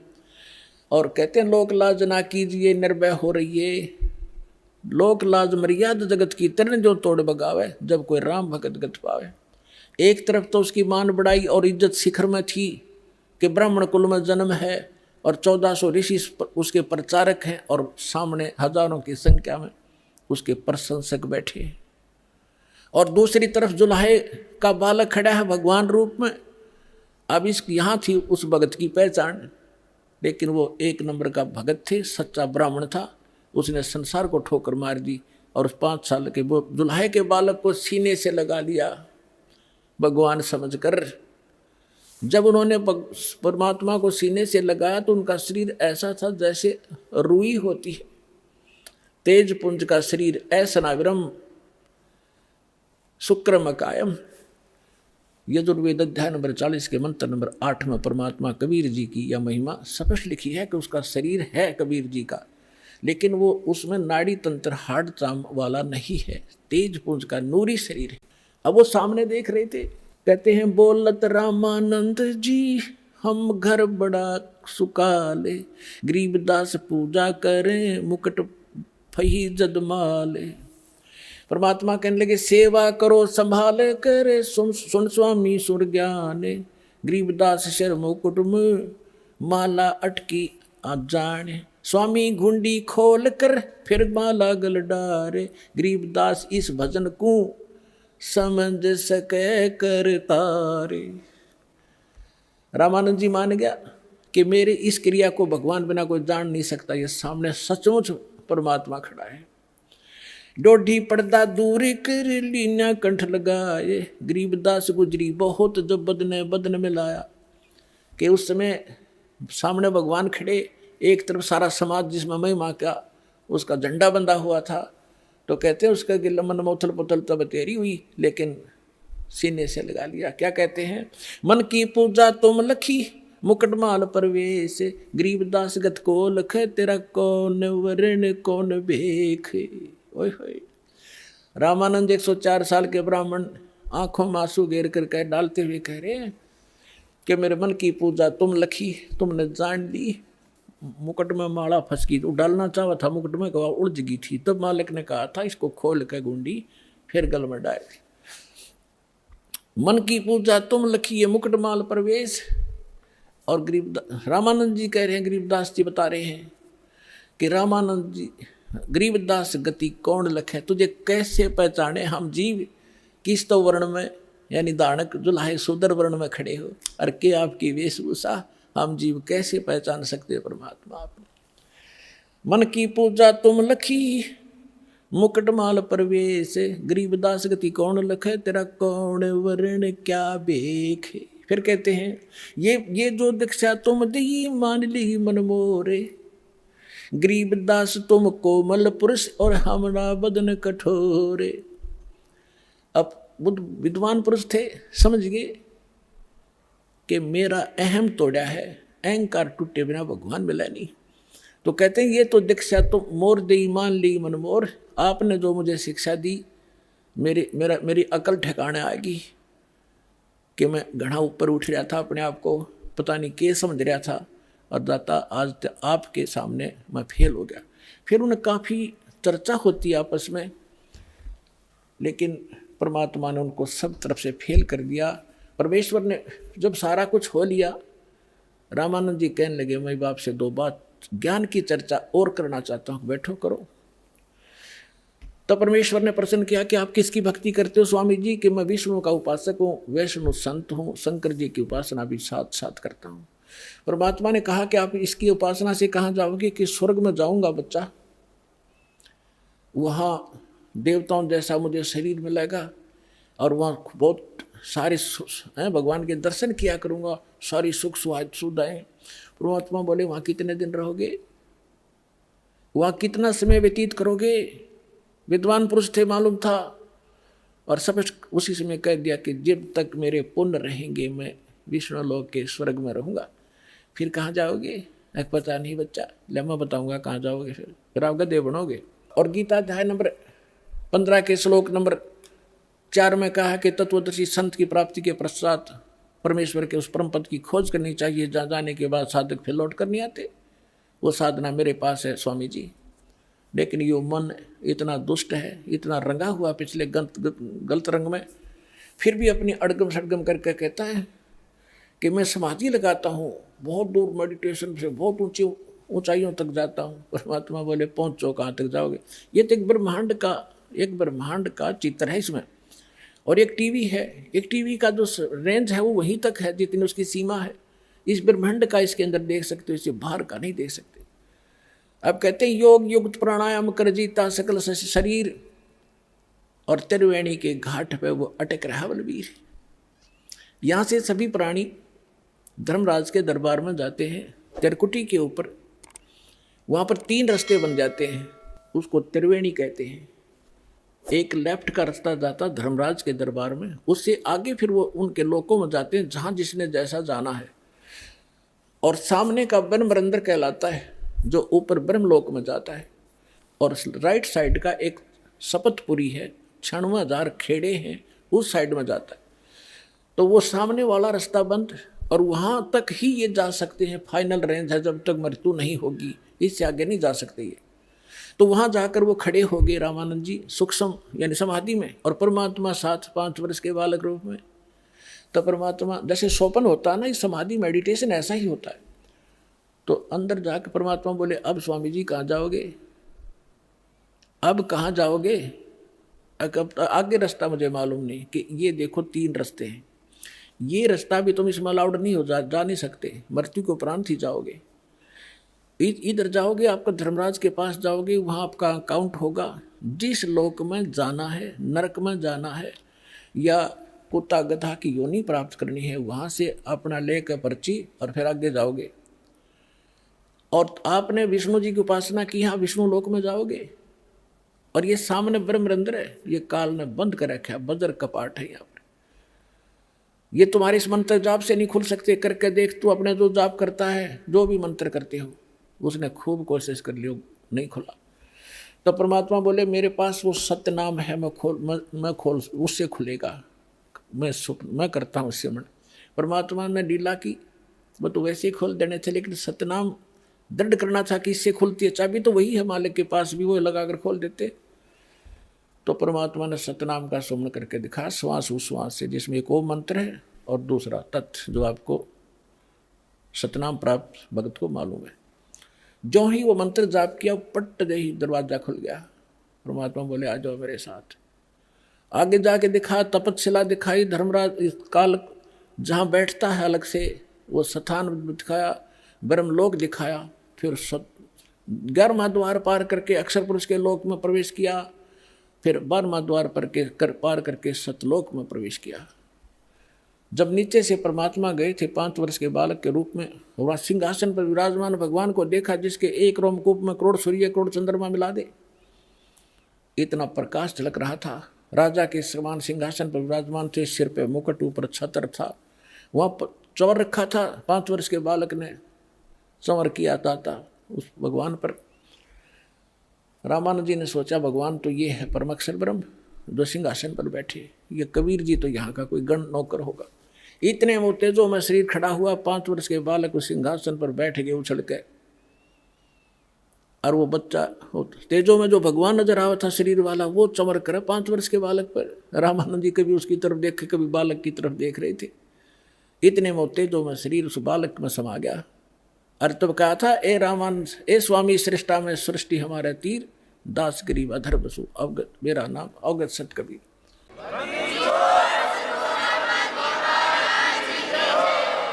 अब उसी समय परमात्मा ने कहा कि अब चलो वापस, बस इतना ही काम था। अब जो समाधि खुली, सामने फिर बैठे भगवान उसी रूप में। तब क्या बताते हैं गरीबदास साहिब जी ने बताया कि तहाँ वहाँ चिकृत भया देख फजल दरबार, गरीबदास सिजदा किया हम पाए दीदार। तुम स्वामी में बाल बुद्धि भरम कर्म कियो नाश, गरीबदास निज ब्रह्म तुम मेरा हो गया दृढ़ विश्वास। सुन बे सुन से तुम परे उर से हमरे तीर, दास गरीब सरबंग में तू अवगत पुरुष कबीर। कोट कोट सजदा किए और कोट कोट प्रणाम, गरीबदास अनहद अदर हम पर शो तुम धाम। बोलत रामानंद जी सुनो कबीर करतार, गरीबदास सब रूप के तुम ही सर्जनहार। तुम साहेब तुम संत हो, तुम सतगुर तुम